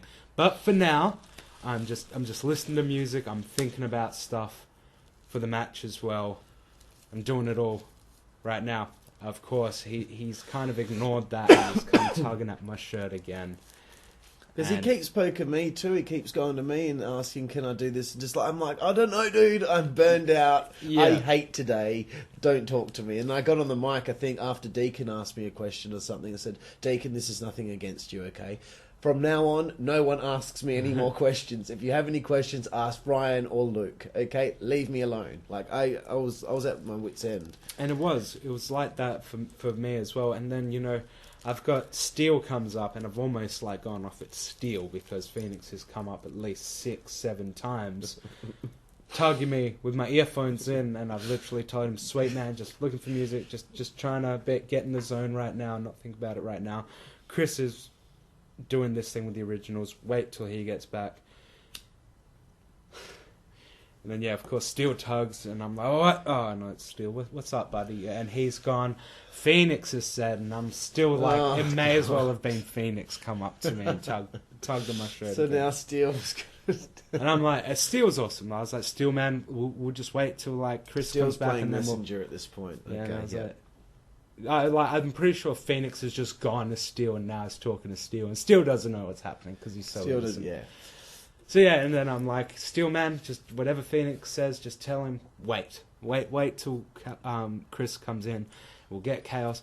We'll all come together. And finally we did. At one point, though, Phoenix has forgotten about me, and he's talking to Chris and Steel, and then I've noticed he's talking to himself, walked up, and he's like midway talking about stuff to him, and I'm like, dude, what's going on? Can I get in on this now? And we did. We finally got it all done, and then there was different ways he wanted to end it, and he wanted to pin me and Chris at the same time. Like, so it would be Chris eliminates Steel, then me and Chris wrestle, and then I take out Chris, and then Phoenix does a move to me, and I end up on top of Chris, and then he covers both of us 1, 2, 3, and he wins. It was so much better the way it ended, though. Of course. The big fucking piece of wood. I roared with laughter. Yeah. I was like, are you fucking kidding me? That fucking where the fuck did you get that massive piece of wood? Like, it was amazing. And it was awesome. Like, and it was, again, poetry. Like, you smashed my fucking face in with a knee. I'm gonna mash your head in. With, like, the biggest piece of wood that I can possibly lift again. Yeah, you know. Like, it wasn't even wood at that stage. It became a log. Yeah, and he just he annihilated me. And that piece of wood just shattered. It was awesome. Yeah, it did. Like, apparently people were like, it was just one of those things where, like, it was just a magnificent... You got your rising sunset and your running waterfalls, and then Kaos getting fucking obliterated. This truly is what backyard wrestling is all about. It ended with a swinging piece of wood from a tree. Like, brilliant. This match was certainly one of the highlights of a very stressful and communication problem kind of show. There was a lot of communication problems with people, and a lot of matches didn't see the potential that they could have. So this show was, probably about a C- for me, but this match was an A+ for me as far as I was concerned, and it was good to see Phoenix finally get his first win. Yeah. So further along, we get to Hard Time 6. The next show. Or did you want to talk about the Battlefield Brawl, the actual other? Yeah. I don't really want to talk about the brawl itself because I hate it that much. Yeah. The situation we were stuck in where we had you and Alex had Alex in there for way too long, me in there way too long, Ryan in there way too long, and fuck, it was so hard trying to coordinate things because you needed to be in there before Alex could be deleted. Be fucking eliminated. So you needed, but when you got in there, you had to be in there for a little bit longer, and it was just a nightmare, and I don't really want to talk about it. So, that's cool. But we did start the feud with you and Alex at this show, as he ruined your crusade to unify the ICWS and WCWA titles. Yeah. This reason of getting you to cut this promo was to throw it up in the air that maybe Kaos is winning. Because maybe the final match would be a unification match for both titles. Like, I wanted people to be not sure who was going to win. But I guess revealing the ICWS title on the show for the first time since Mykonos did in 2012 was a cool moment. For you, anyway. The longest reigning ICWS champ of all time. Yep. Suck shit, Barrett. Hard Time 6. Vincent Graves. This was the match. We talked about it on the Hard Time 6 review show, but I guess we should go over it slightly again. Yep. This is the match that I wanted you two friends to have so that you had this match to look back on and be proud of, and obviously it didn't go so well. Yeah, no. A lot of things are a bit hit and miss, because he was still getting into his groove with things. We both got different styles.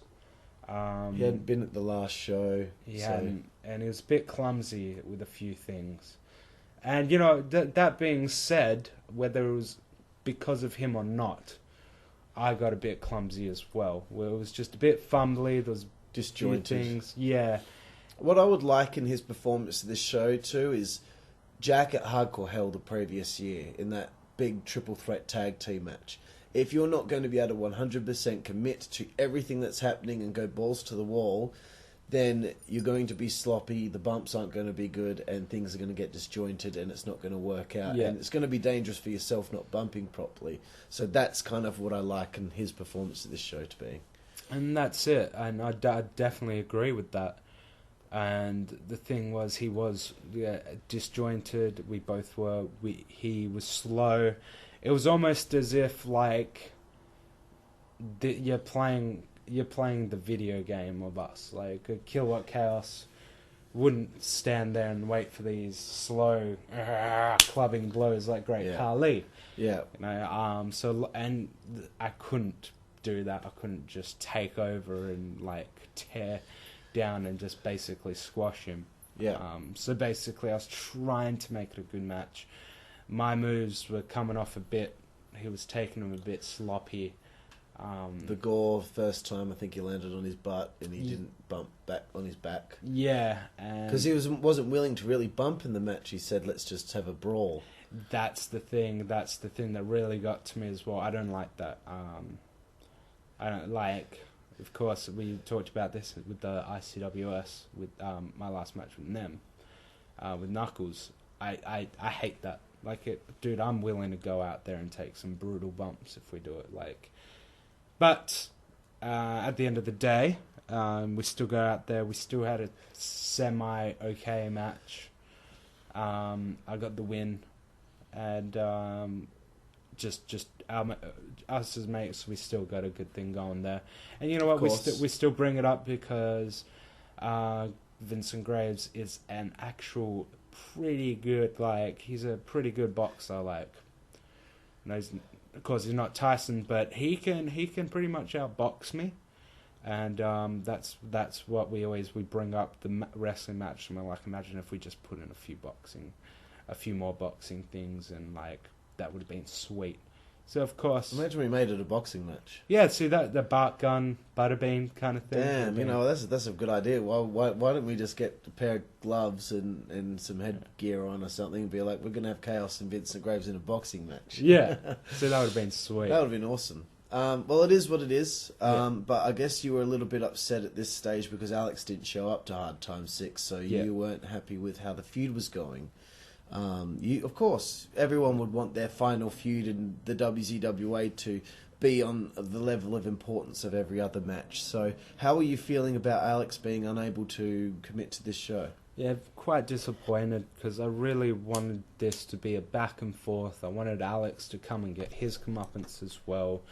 I wanted it to be the traditional feud where 1 month I get the upper hand, the next month he's getting revenge, and we're going back and forth, and we might have a brawl, and the whole thing. I just wanted it to flow right. I didn't want to have anything missing, and unfortunately, that also somewhat clouded stuff for me, and that's my fault. But it clouded stuff for me versus Graves because I couldn't think right. I'm just thinking how's this all going to be well today for me? How's my performance today going to go well? Because I remember you saying to me afterward you were really upset with the fact that, I feel like I've slipped a little bit now and I'm not, people aren't thinking about what Killawatt Kaos did at the show because, my feud wasn't even a part of the show and I didn't have a very good match and I should have had a good match and etc. And, what was supposed to happen at this show was you get one over on Alex like he did at you at the Battlefield Brawl, and then at Curtain Call he'd get one back over on you. But unfortunately with him missing the show, you'd have to get one over on him at Curtain Call, and you were going to be going over at Resolution 5, so he wouldn't really get his time to get one over on you after the first situation. That's it, and I wanted to fill it all in before Resolution. One thing I did forget to talk about for the Battlefield Brawl was the Battle Royal where the LWO eliminated you. I was waiting for it. So this is what I was trying to bring up before. It wasn't so much the Battlefield Brawl, it was the Battle Royale. Because I knew that would make you smile. But yes, I... Sorry, I thought you meant the actual Battlefield Brawl. My bad. Oh, that was the Battlefield Brawl, and then you were just kind of no. My bad. No, you're cool, man. I wanted to make you happy because I know you love this. It's just something that shouldn't happen. It did, but it happened, and I even think it was one of the most awesome things because I wasn't even thinking about so much getting eliminated yet. But then, I'm trying to... I think I'm taking out Emilio or Colin. Emilio and Colin are trying to get you over, and you're not going with it, obviously. But then, then fucking Esqueleto. You feel him touch you. Because I feel and I can just hear one little Mexican voice from across the ring come, "Hey, come help," something, and then just I feel the third pair of hands on me, and I'm like, you know what, it's gonna be sweet. The crowd reacted so big, man. Oh my god, the LWO eliminated Kaos, and then we eliminated Steel. We eliminated everyone except for Dan, and Dan ended up winning the Battle Royal, but fucking awesome, man. It was, and it was just a really cool elimination as well. because I think I had Emilio Colin on the other side, like I almost eliminated him, but they're dragging me down. And then, of course, I got Emilio, Colin, whatever, coming from one side. And then, of course, Esquilito just coming to just give that little push. So on all angles, I've got these Mexican cunts hanging on to me. And then, yeah, just one of them just fucking flipping us all over. And then... Yeah. And I thought, like, I sold it at the end. I literally looked like, you've got to be kidding me. You've got to be kidding. Those three guys. Them three. Like, we're jumping up and down. We're so happy. Yeah, it was so good. Fucking assholes. Curtain call. Yep. You're supposed to face Dark Ice in the initial booking of this show, but obviously he'd already retired at this point. So I was telling you, like, a few days beforehand, well, maybe a week beforehand, bro, I still haven't got anything for you for Curtain Call. I'm still working on it. Trust me, we'll figure out something. So I believe Arthur Aries had already had a match. Against Big Ace. He'd already beaten Big Ace during the day. So I said to Matt, look, bro, we haven't got anyone for Chaos. We need you to fill in. It's another opportunity for you to wrestle more people before it's all said and done, because he really wanted to play catch up, and he did. And so that's why we booked you and Aries at the last minute. Really tough doing heel versus heel, but it had to happen. So how did you feel working with Arthur Aries? I thought it was awesome. I felt like it was a return to the form that you wanted to be at the previous show. Yeah, no, definitely. Especially that me and him haven't talked about wrestling each other prior to this. We haven't talked about any moment of us meeting in the ring, or even like promo wise or feud wise or anything. And then it came to that I finally get to verse him, and we talked about it prior to the match as we were planning. And literally everything that we're talking about, what's your moveset like? Oh, my moveset's like this. I do like a German. I do a suplex. And I do like this submission. And I was like, and he goes, what do you do? And I'm like, well, I do the German. I do like a few, like I can do the belly to belly, and like I've got this submission. So it came to like basically two guys that are almost on par with their skill set. When we're talking about stuff, we didn't even have to plan anything. Right. We crazy for someone who'd only just got back in the company to be able to have this kind of match. It was awesome, and like basically all we planned was like the start, maybe one or two things, and then the finish, and everything else was improvised. And I knew as I was talking to him, he's like, "Are you sure you don't want to plan more?" And I was like, "Dude, we don't need to do it. Let's not clutter our brains with what we do.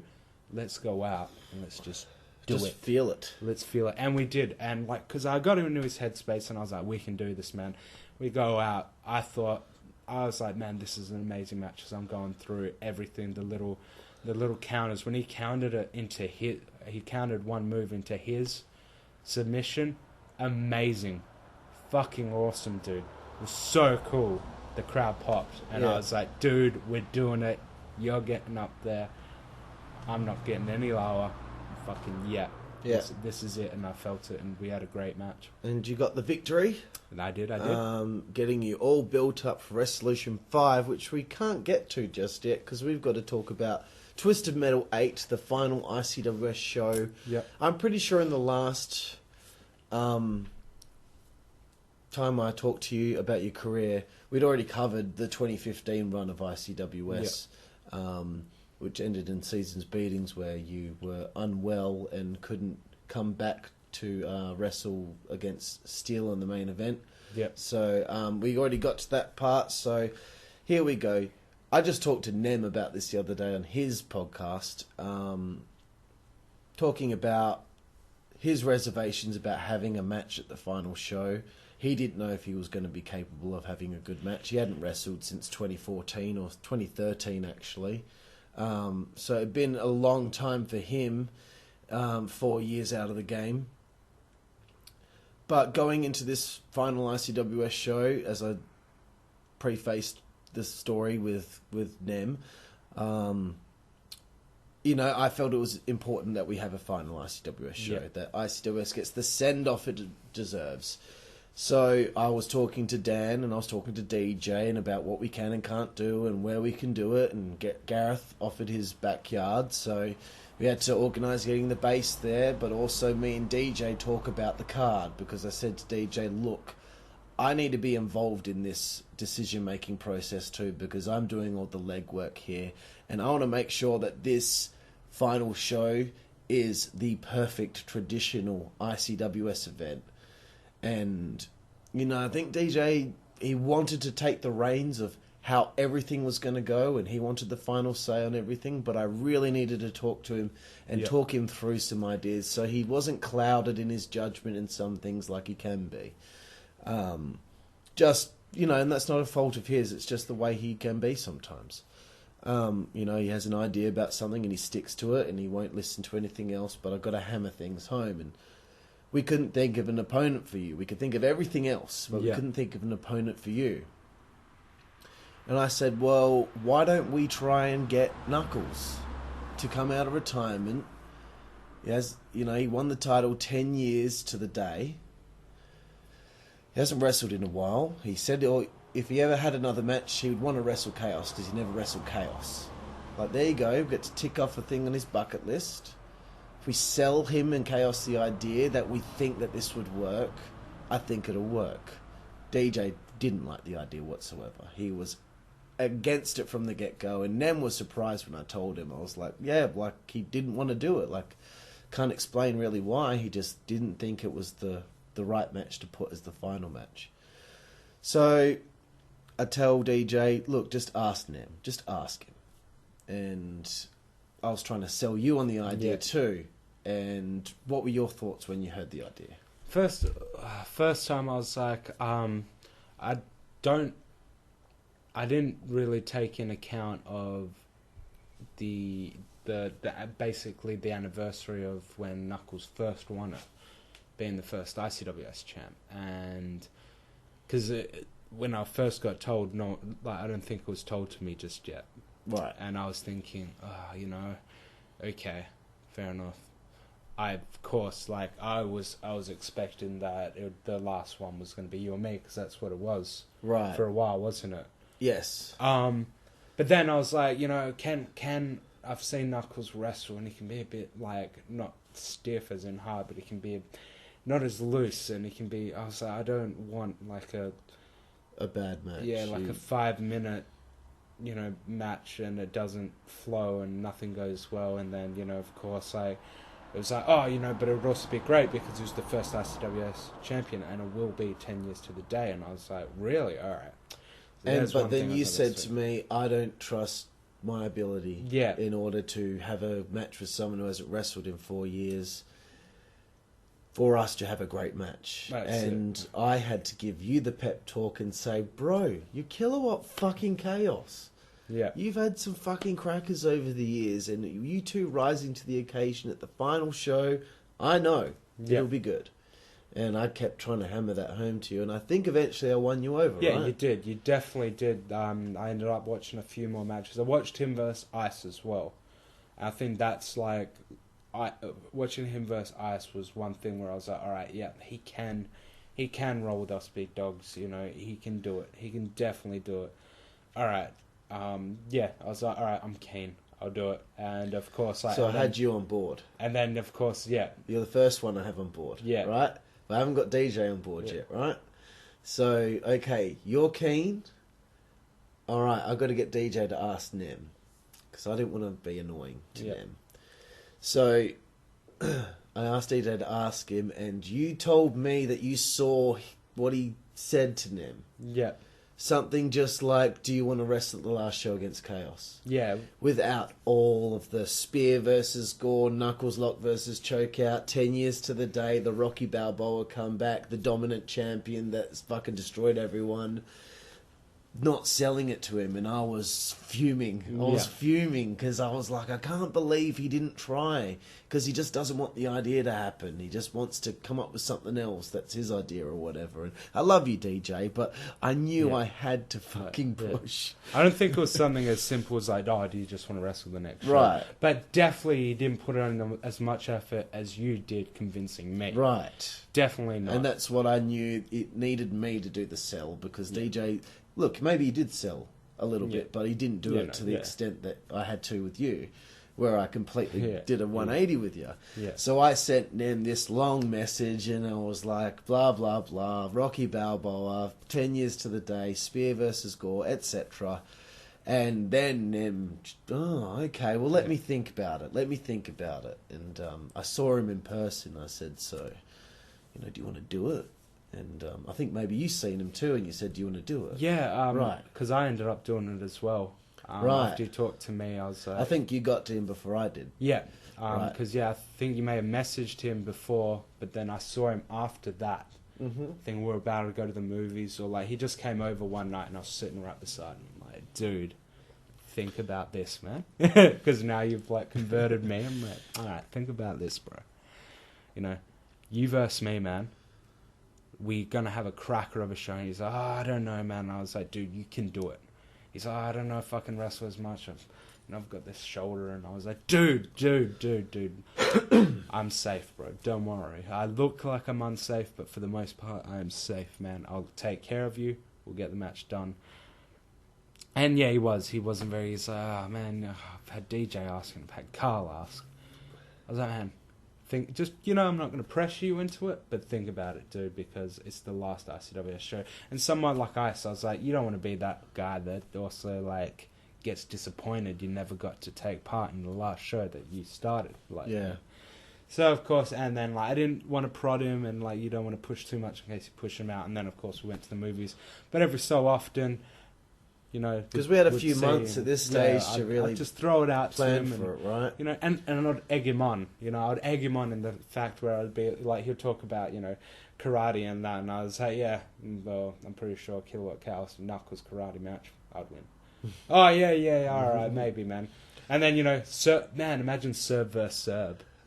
And that kind of got him, and he was brat. Yeah, I think now I'm remembering it was the Hall of Fame night for DJ, Dan and Chris, and afterward I said to him, so I know Kaos has spoke to you, and I've messaged you, and you said you'd think about it.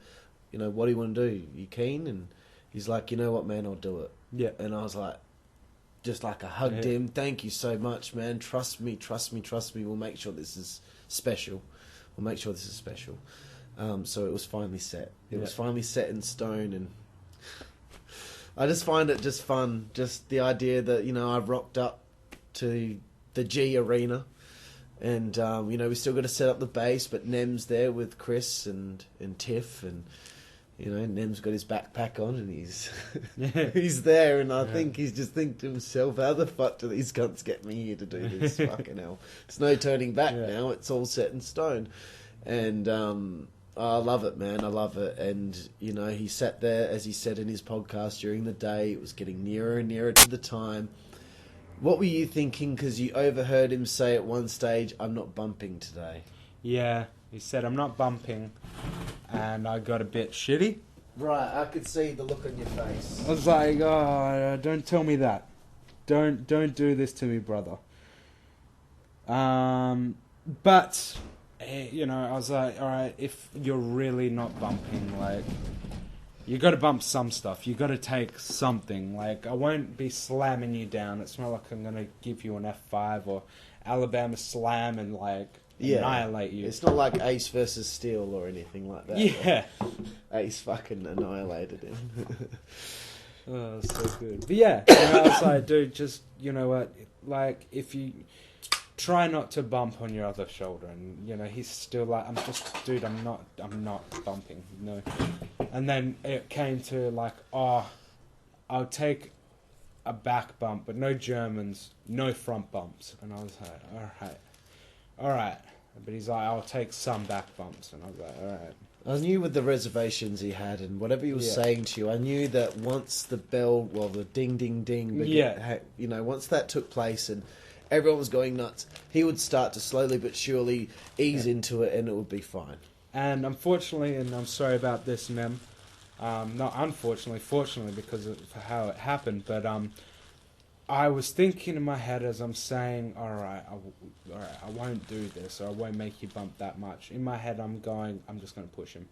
Yeah, and that's what you would have to do. You had to do it. It's going to happen. You're going to be cool with it. I know you are. He told me what shoulder it was. I was like, I'm not going to work that shoulder. And his back, he said his back was sore as well. So I'm not going to slam him. I'm just going to, every move I do, I'm going to carry him down with me. Right. And most of it, like if I do a suplex, the most of him will land like flush. Yeah. Right nicely. And and here we go. We've had this amazing match. Yeah. The fucking fans were going mental. Yeah. Well, we were loving it.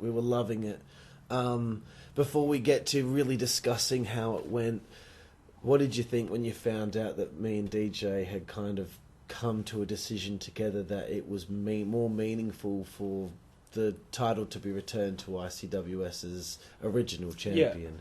Yeah. I knew that it might have upset you, but I thought to DJ, look, what if we do this? What if Nem wins, but afterward he hands the belt back to Kaos and say, you're the real champion.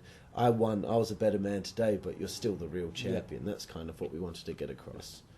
I think, that was the thing, was getting so accustomed to being the ICWS champion, where I still didn't think, like, for the years that from the time I won it to, of course, this moment now, I felt like, most champions have, they've had the monthly title defense, and they've proven themselves to be good champions. And I've had, like, sparingly defend it. Yeah. And of course, I always went like with the whole thing where, if people are too the heel thing, if people are too afraid to verse me, then that's not my problem. Like, yeah. But of course, it came to you guys were like, you know what, if you don't like it, at the end of the day, we won't do it. Yeah. But I went on. I didn't stew on it, but I definitely thought about it for a while, and I was like, well, you know what, I had great matches. I remember I won it. My first title defense against Three Dog, and then of course the Fatal 4-Way, amazing, versing Aston, versing Monet, like our little feud that we had. I was like, you know what, I'm still the longest reigning. And you had a good run. It's so meaningful. It is meaningful. I was looking at Nem and I was like, you know what, Nem also made it this way.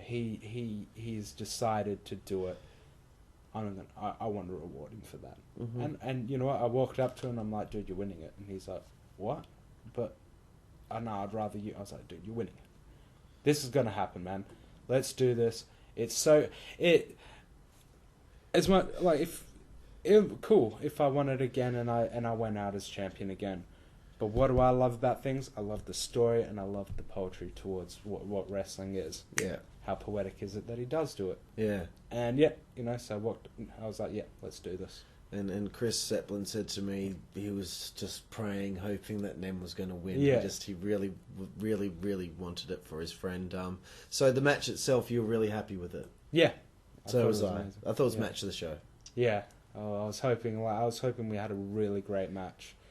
I was like, I was still nervous going in, but as soon as he came out and I'm watching it, he's like, have a good one, bro, and of course the Sopranos theme plays, and I'm like getting jacked, and then Bloodline hits, and I'm like, and I'm there on music, and I see you at you're in the garage, or sorry, the shed, and your mate Bam's there, and you pull a funny face at him, and then when the music hits, you change. Yeah. And I was standing next to your mate, and I said to him, isn't it funny how he changes when his theme song kicks in and he gets pumped up, and now he's in character, and he found that quite, entertaining, I must say. He did. He loves it. And, and when I heard Bloodline, I was like, I'm back in 2010.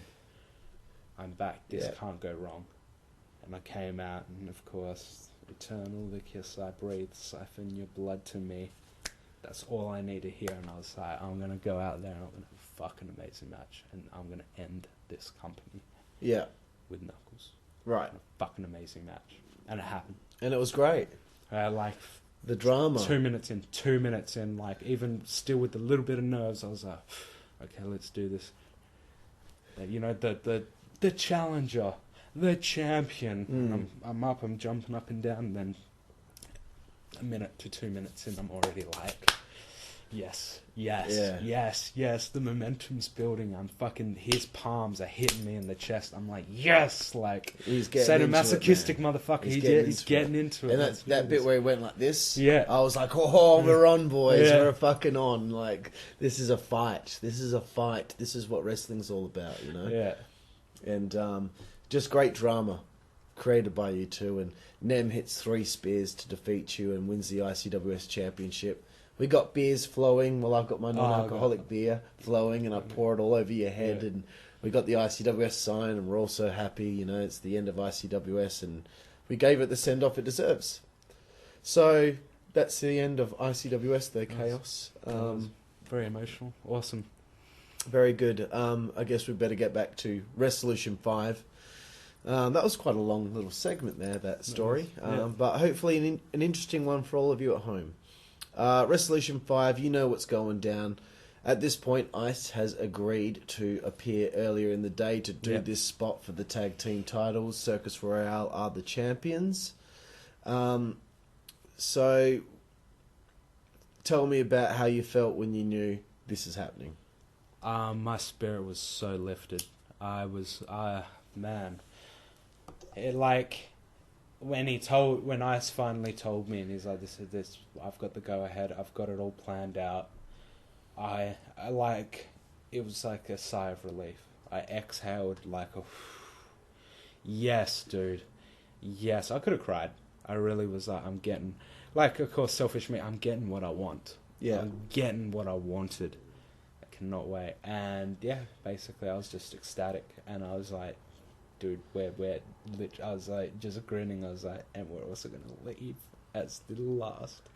Like, just that cheeky, like, we're going to be the last WZWA tag team champions. And no one's even going to know what the fuck's going on. Like, yeah, man, what a great fucking moment. You know, the theme song hits. No one's really sure who it is. I don't know why. I don't know. Had you used that theme before? Yeah, that was like the main. That was the main theme. I guess it just didn't click with anyone that was the SPWS theme song. It's been so long as well. Yeah, it hits. Out you guys come. Huge ovation. What the fuck? SPWS are back together. I think at that point the fans were looking forward to a full match because we just had the Masked Battle Royal. So I think.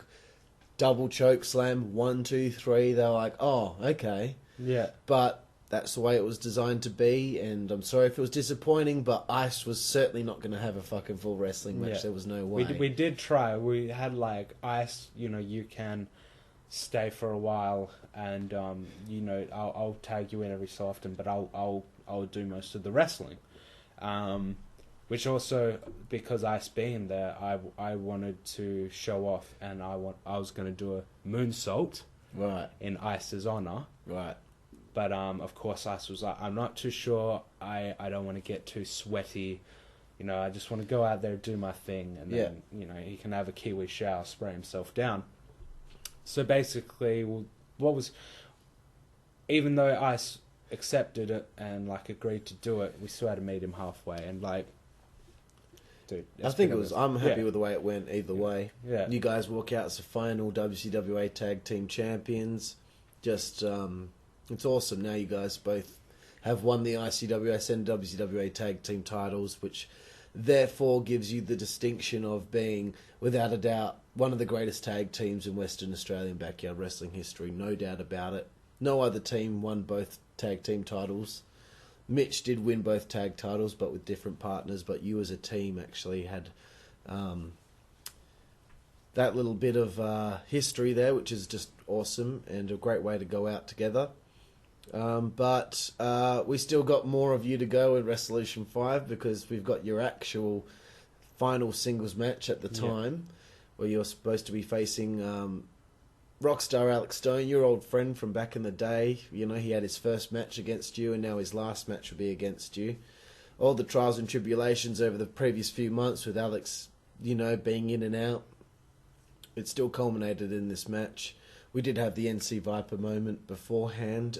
Thoughts on being able to double choke slam NC Viper? Awesome when you're allowed to kick the crap out of a professional wrestler.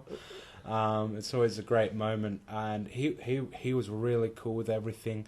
He knew that this was our moment, that this was our last hurrah. And I think it's good on him. And it was. For doing you guys a favour like I couldn't thank him enough. I really couldn't. And I was like, dude, you're so understanding. He's like, man, this is all you.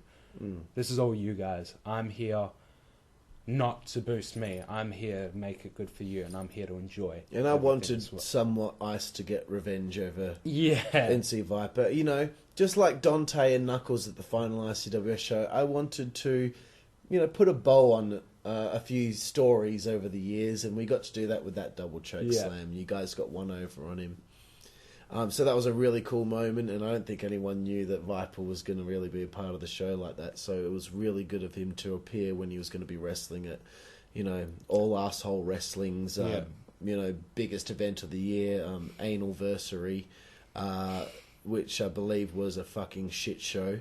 So anyway, to the match with Alex, and I felt bad that I was saying to you, bro, we got to get it done early because we need Viper to be a part of it and stuff, and I was hoping that it wasn't going to be too much of, you know, upsetting for you guys and all that, but what did you think of that? Was that cool, or were you a little bit... Well, at the end, like, I've never been one to... I have wrestled earlier and off in the day, but I never get my...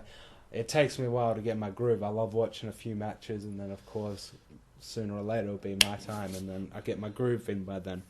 So I think that even, like, as you know, you were stressed out, you had people coming up to you, you're coming up to me, and we're rushing things along, so I didn't have enough time to, like, soak in everything from previously. Right.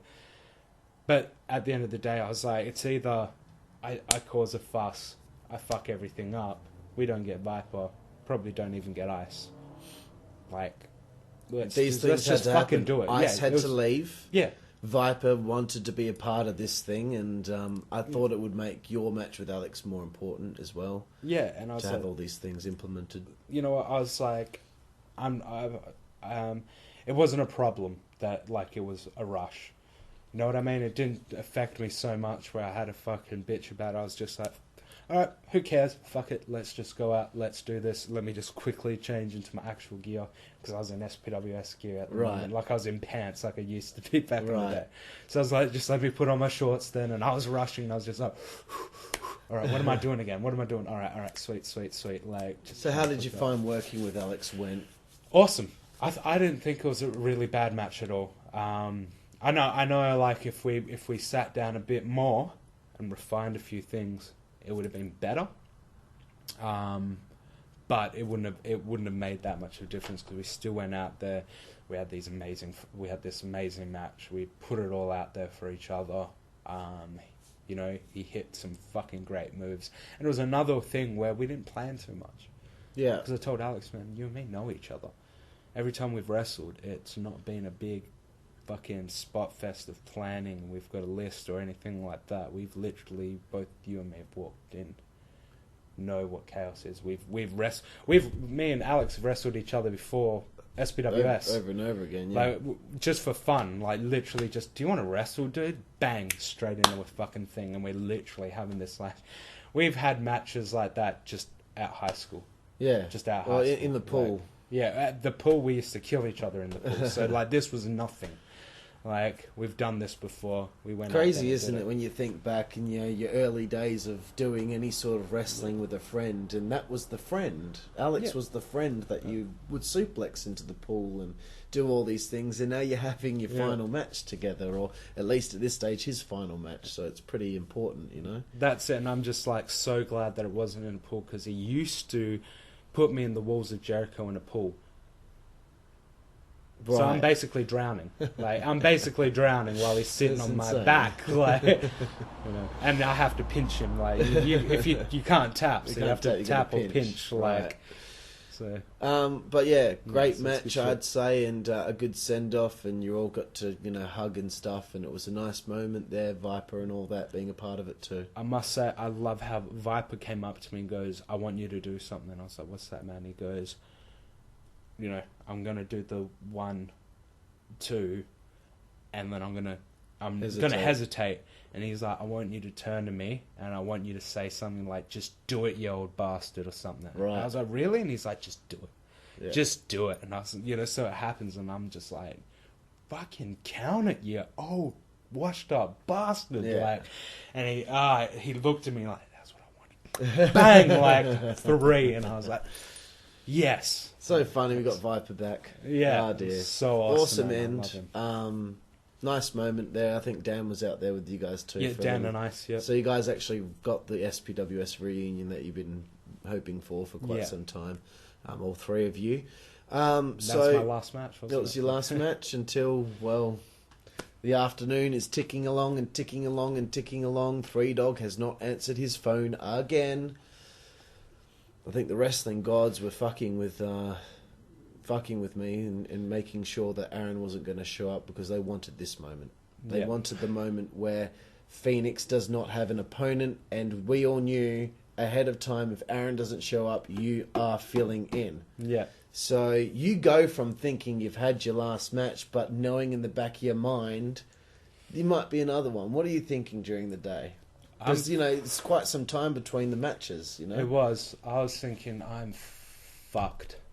I was being a bit ignorant, and I was like, 3 Dogs gonna make it. There's no way 3 Dogs not gonna make it. It's Resolution. I've heard people say he's come. Yeah. And I really had my belief in it, and I did too, because he said he would be there.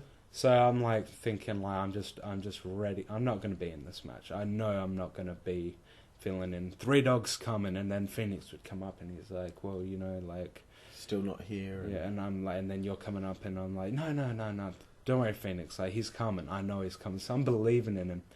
Then it rolls around, and it's getting darker, and I tried to call him. Yeah, he didn't. His phone didn't even ring. So it's come to this point, and I'm like, all right. I've at this point as well. Me and Alex didn't have this really hardcore hectic match, but I'm running around, and I'm not sitting down much. I always stand, and that takes a toll where I'm basically almost crawling up the steps when I'm going to places, going for a piss, and I literally have to lean, because I'm excited. I'm running around. I'm getting tired, and then of course, it's like, dude, you're gonna have to fill in, and I'm like, all right. So Phoenix is coming, and he's doing his usual Phoenix thing where he's fucking shooting 1,000 different spots at me and 1,000 things he wants to happen and why they should happen and how they should happen and the fucking spiritual reason of how they happen and how they will realign his chakras and how much acid tabs he had fucking 30 years before and why it ties to this fucking moment. All that kind of shit. Bang. All right. Let me just take it all in. And then just the calm before the storm. The only thing I wish that he didn't do was just call me out. I wish he did say, "I've got no one to verse and there's no one worthy," and then my music hit. But yeah, that was an oversight for me because he asked for the microphone and I didn't know he was going to do it, and I was like, oh well, it doesn't matter, but that's okay. But still, he calls you out. Yeah. Chaos theory, it's already lined up perfectly. Yeah. And out you come. Limping out. Yeah, and here we go again. Fuck, you're having your 3rd match of the show. And this is why I said in the thread, Chaos is the MVP of the final show. Which is a huge fucking honour, really. It is. Think about it. If at least one person thinks you were the MVP of the last show, that's huge. And you were. 3 matches. That was 3 performances. And you did the fucking refereeing later on, which we'll get to. Yeah. You're a big part of the final fucking show, which makes up a fuckload for you not being at Resolution 3. So, without a doubt, what a fucking contest with you and Phoenix. You two this was above and beyond what you did at Christmas Carnage. This was above and beyond what happened at Battlefield Brawl. This was the match that you two should go out on. Yeah. And nothing against Alex in that match. I loved that match, but that's not the match Killawatt Kaos should be going out on. This was the match. The craziness, all the shit that went down. You fucking powerbombing him through a table was my favourite thing in the match, above the fucking Swanton, because it just... He shouldn't have put his hands on my mate. It's because of Nash. It's just because of Nash, bro. It's because of Nash. So tell me how you felt going out there again, having this cracker of a match, which, yes, Phoenix, in my opinion, this was better than you and Three Dog, but it's still in the contenders for match of the year, I'm sorry. Yeah. But your thoughts, bro. Alright, so I've basically, Chaos Theory comes out. I'm already on to, alright, how's this gonna go? Only time will tell, because you don't think, let's just do. And it came to the point, get in there, me and Phoenix finally stare at each other eye to eye, and we're going at it, and basically that whole time feeling limp and tired as soon as basically the bell is rung. Yeah. At that moment, all of it goes away and I'm ready to wrestle again and have this epic, amazing match. And I thought that I didn't think I was going to make it that far into the match. I know it's a long match. It was, and I'm pretty sure Phoenix said, like, we were 7 minutes in, and I said, I think we should end it now. Because we did, like, we were inside, then we're outside, and then we packed so much in. I was like, we're well over time, like, or it's just about time. He goes, no, man, it's been 7 minutes. I'm like, fucking Jesus, man. I'm starting to feel it again now. I'm getting my second wind again. And because what's going through Phoenix's head is, this is my last match. Yeah, so this is going longer than this. Yeah, and you know what? That's fair enough. Like, even I was like, I want to do a great match for him. I'm literally putting my mind back in the resolution mindset of, all right, this is my last match. This is also what was supposed to be the end of a feud at Battlefield Brawl. It's again. You know what? It needed another chapter. Yeah, it's just like Christmas Carnage, where it was supposed to be the one match. That ain't happening. The Battlefield Brawl, yeah, like, all right, so the feud's ended, but still in the back of my head, I was like, if there was ever a time where I probably had a feeling that the feud's not really over, is it? Like, cool, sweet, you know what? And he was over me, and he's like, you know what? I beat you. The feud's over. At Christmas Carnage. That's why when I came out of Resolution 5, I said, bad idea. Bad idea. Yeah. You fucking insulted me with the end of the feud. Let's do this. Let's do this. There's no more matches after this. It's just you, me. This is the end. This is the end, my friend. Bang. Did it.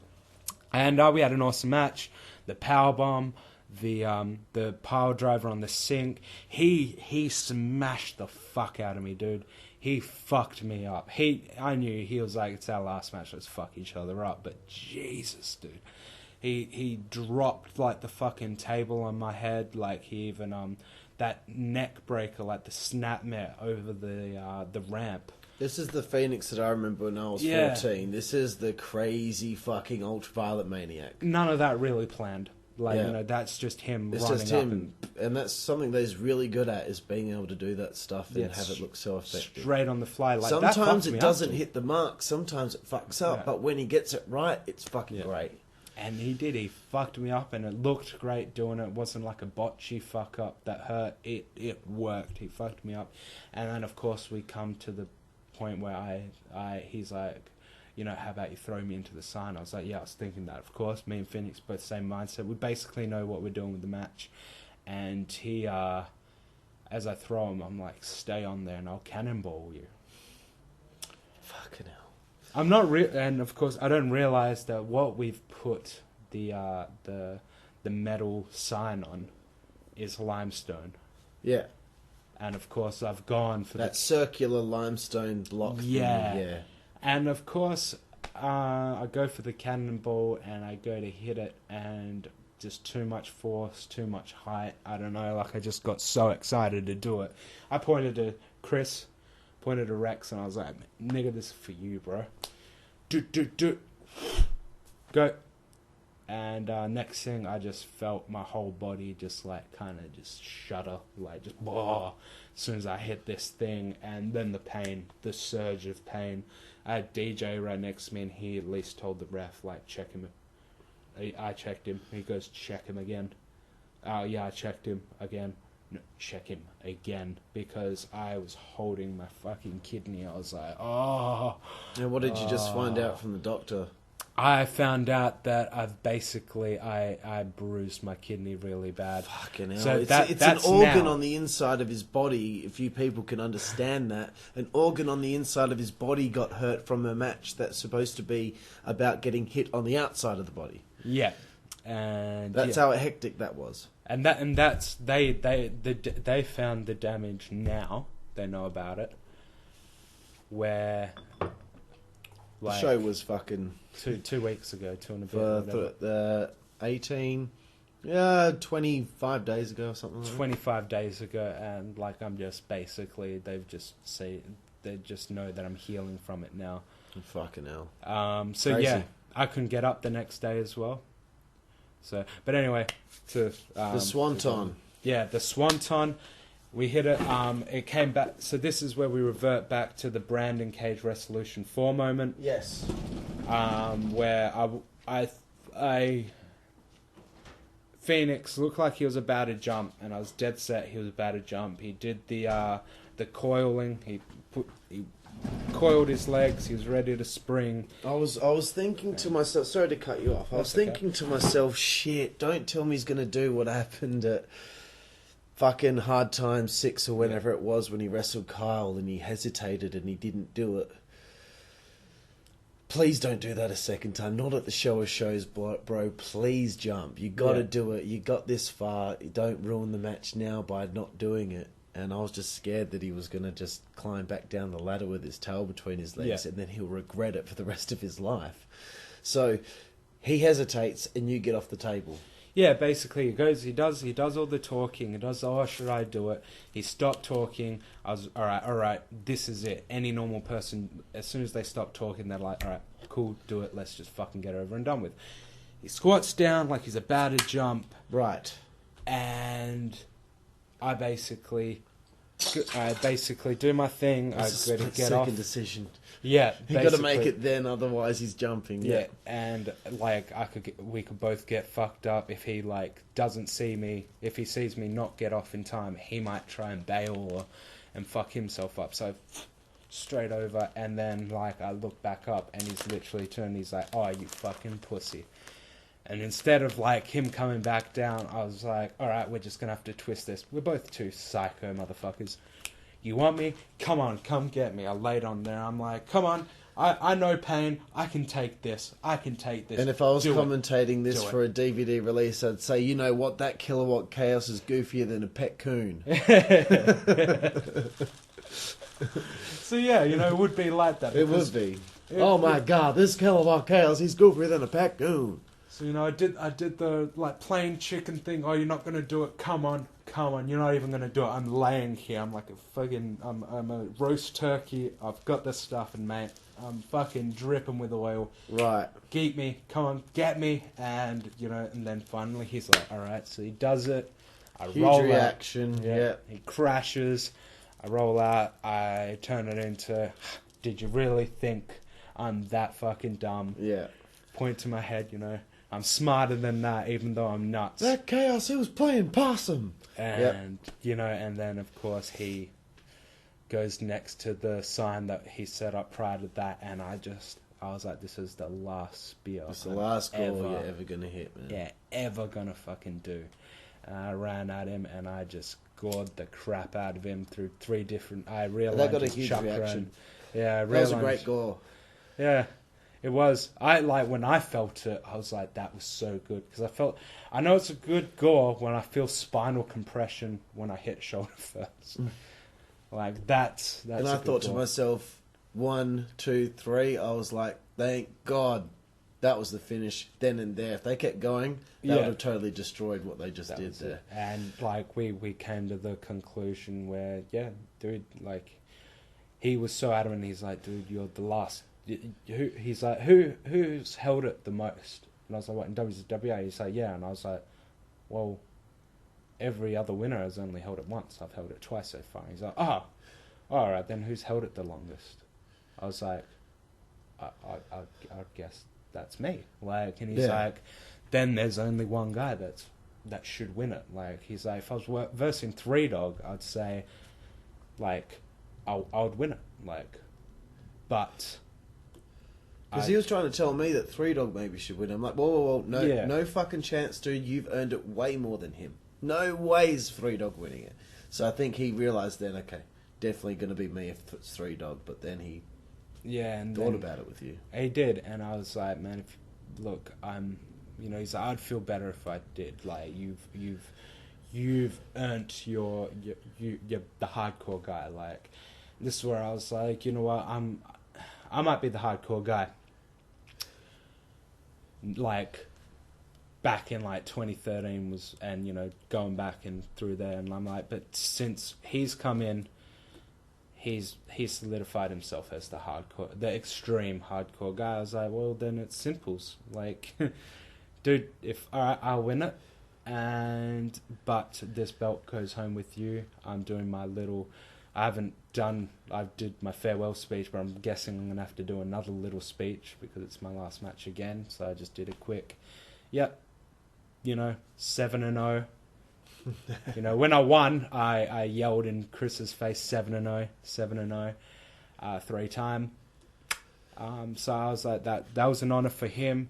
It was almost like a passing back and forth of the torch. Mm-hmm. And I thought that was so respectful. And that's why I said, man, this has to go home with you. This belt is yours. I created this belt, and I would like it if you're the one to take it home with you. And I passed the torch back onto him, and I was like, you're the hardcore guy. You're the guy that takes all the risks that I would never take in a million years. That's right. So I gave it to him. And that's, again, what could have been right and what could have been better with the poetry. Exactly. It's all about the poetry, bro. And I think that's just a great way to go out. And as I said before, the wrestling gods were adamant that you and Phoenix have a feud. And this wasn't a part of any plans whatsoever. It was all organic, and that's what makes it even better. We thought this whole time the story was you and Alex, when really the story was you and Phoenix this whole time, and we didn't notice it until right at the end there. So, poetic as fuck.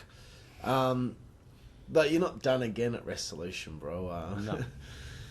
Just as we think we've had enough of Chaos, Chaos comes up to me and says, can I be the special referee for this? This is on the day, isn't it? Yeah. I'm not sure if you'd mentioned it to me beforehand, but I don't think so. On the day, you were like, look, man, do you think I could referee the match at least? So it's like, at least one of the original SPWS boys is a part of the match, I mean, Dan was a part of the original SPWS as well, but really it's you and Ice.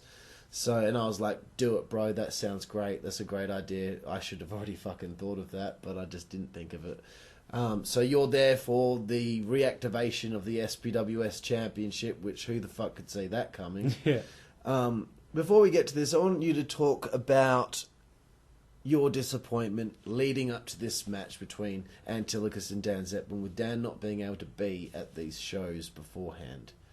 Thing is, Ice has come out and he's cut the promo we've reactivated the SPWS title in a way, until Resolution, so that Dan can find the most perfect opponent for the title. Yeah.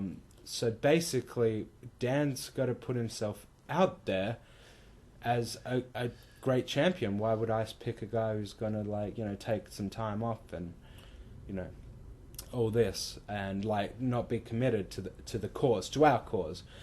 There's a reason why he's the third member of SPWS.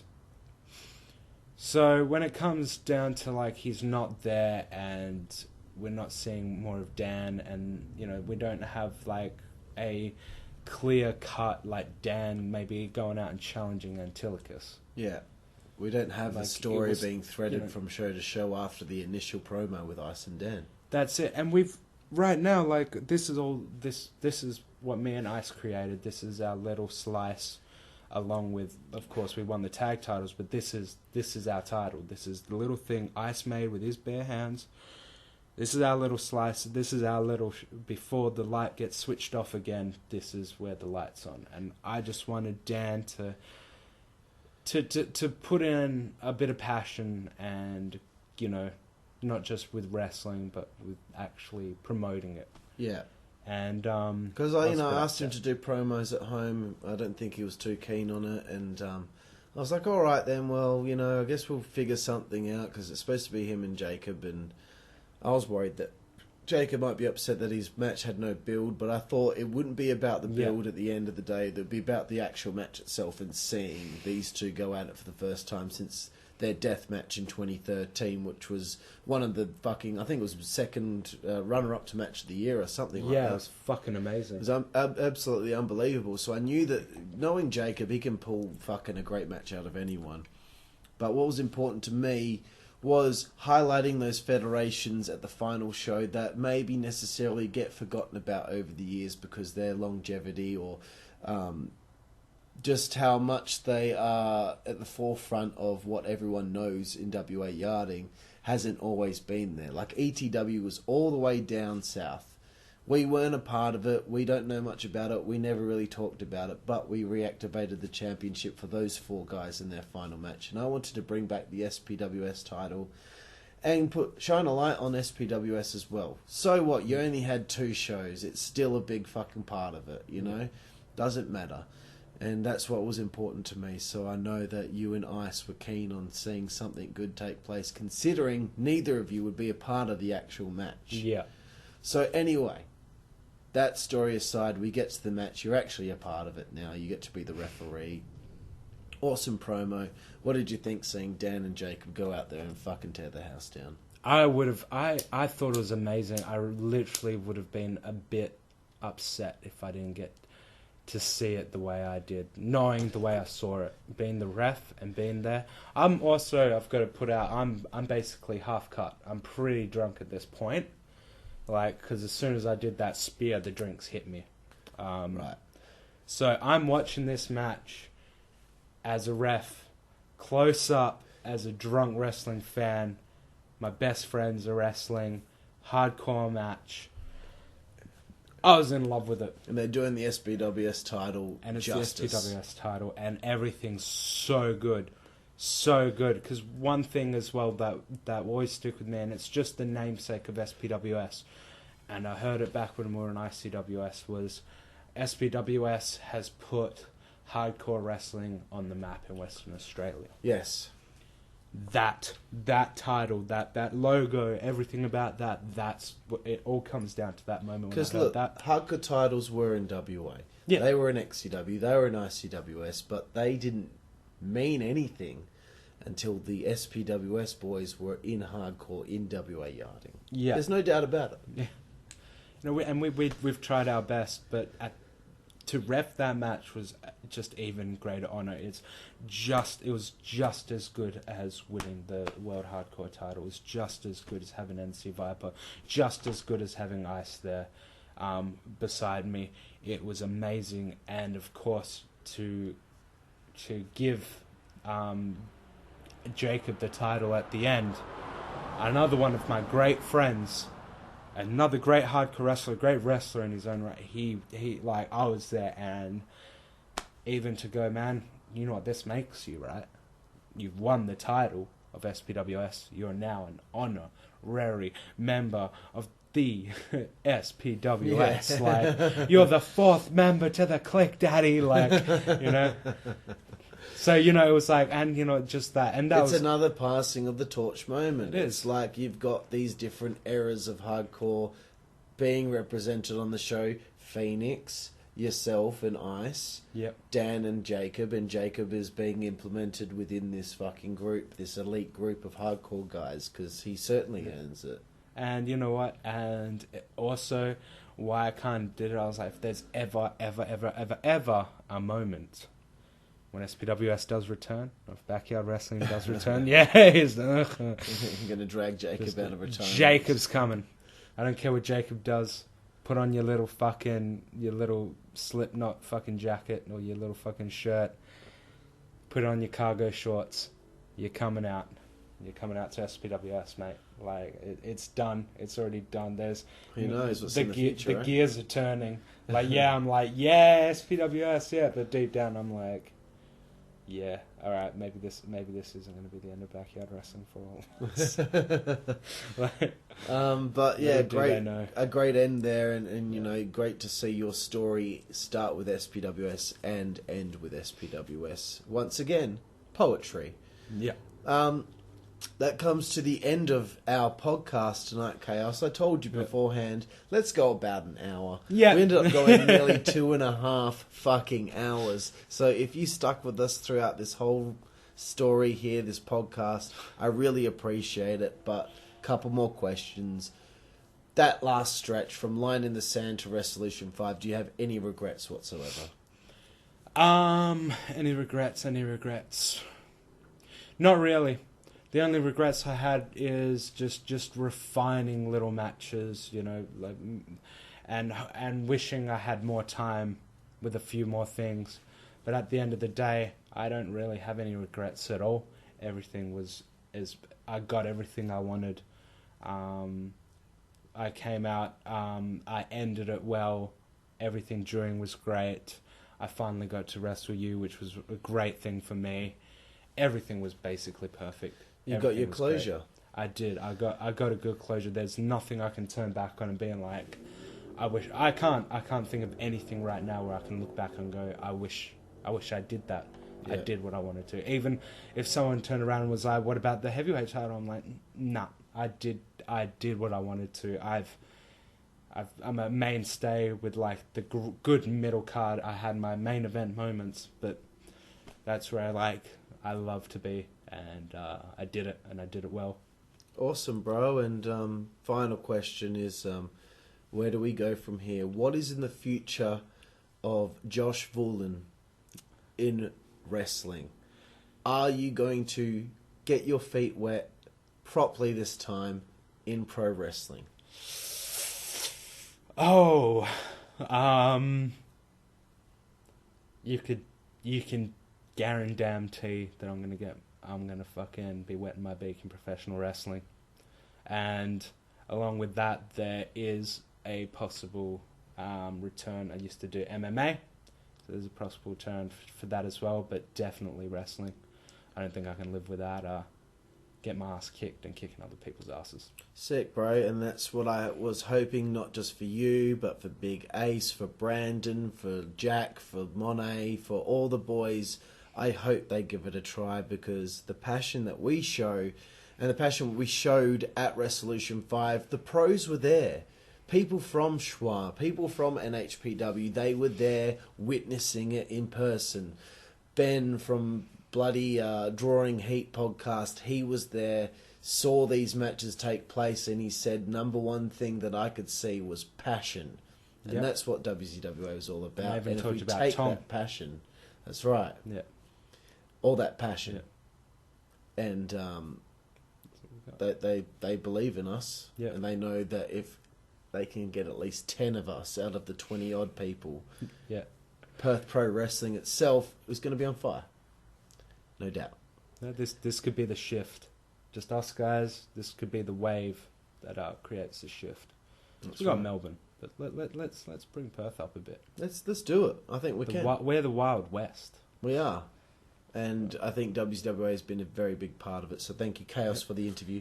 Thank you for putting a bow on your time in backyard wrestling on the podcast, talking about your career. We have now covered absolutely everything that ever happened. At the end, From Alex Stone and you almost drowning in a fucking backyard pool with the walls of Jericho, to you passing the torch to Antilochus and having him be an honorary member of SPWS. What a great story arc all that time, and I'm proud of you. You're one of the greats, and let's be honest. August 5th, you're going in the Australian Backyard Wrestling Hall of Fame, brother. I am. Yeah. So we'll get to that when it happens. Yep. And I'm happy that you're going to be a part of it, man. Thank you, There bro. ain't going to be that many more people in, that's for sure. So thank you, Kaos. Thank you, and thank every one of you that are listening and supported me. Awesome. So, thank you to Killawatt Kaos for this 2.5 hour interview. How is it that the part 1 and part 2 were less, but they were talking about a longer period of time each? Unbelievable. All we did was talk about 1 year in the career of Killawatt Kaos, but that's what it was. So much shit went on. So thank you, Kaos. Thank you. And thank you for listening to the GBYWN Australia podcast, episode 80. Thanks, guys. And we killed it. Great podcast. And we will see you all next time when I don't know who I'm going to fucking interview. Someone along the line. Maybe Mykonos. Maybe Stacey. Maybe Lila. Maybe Arthur Aries, Johnny V. Who knows? We'll see next time on the GBYWN Australia podcast. Thank you.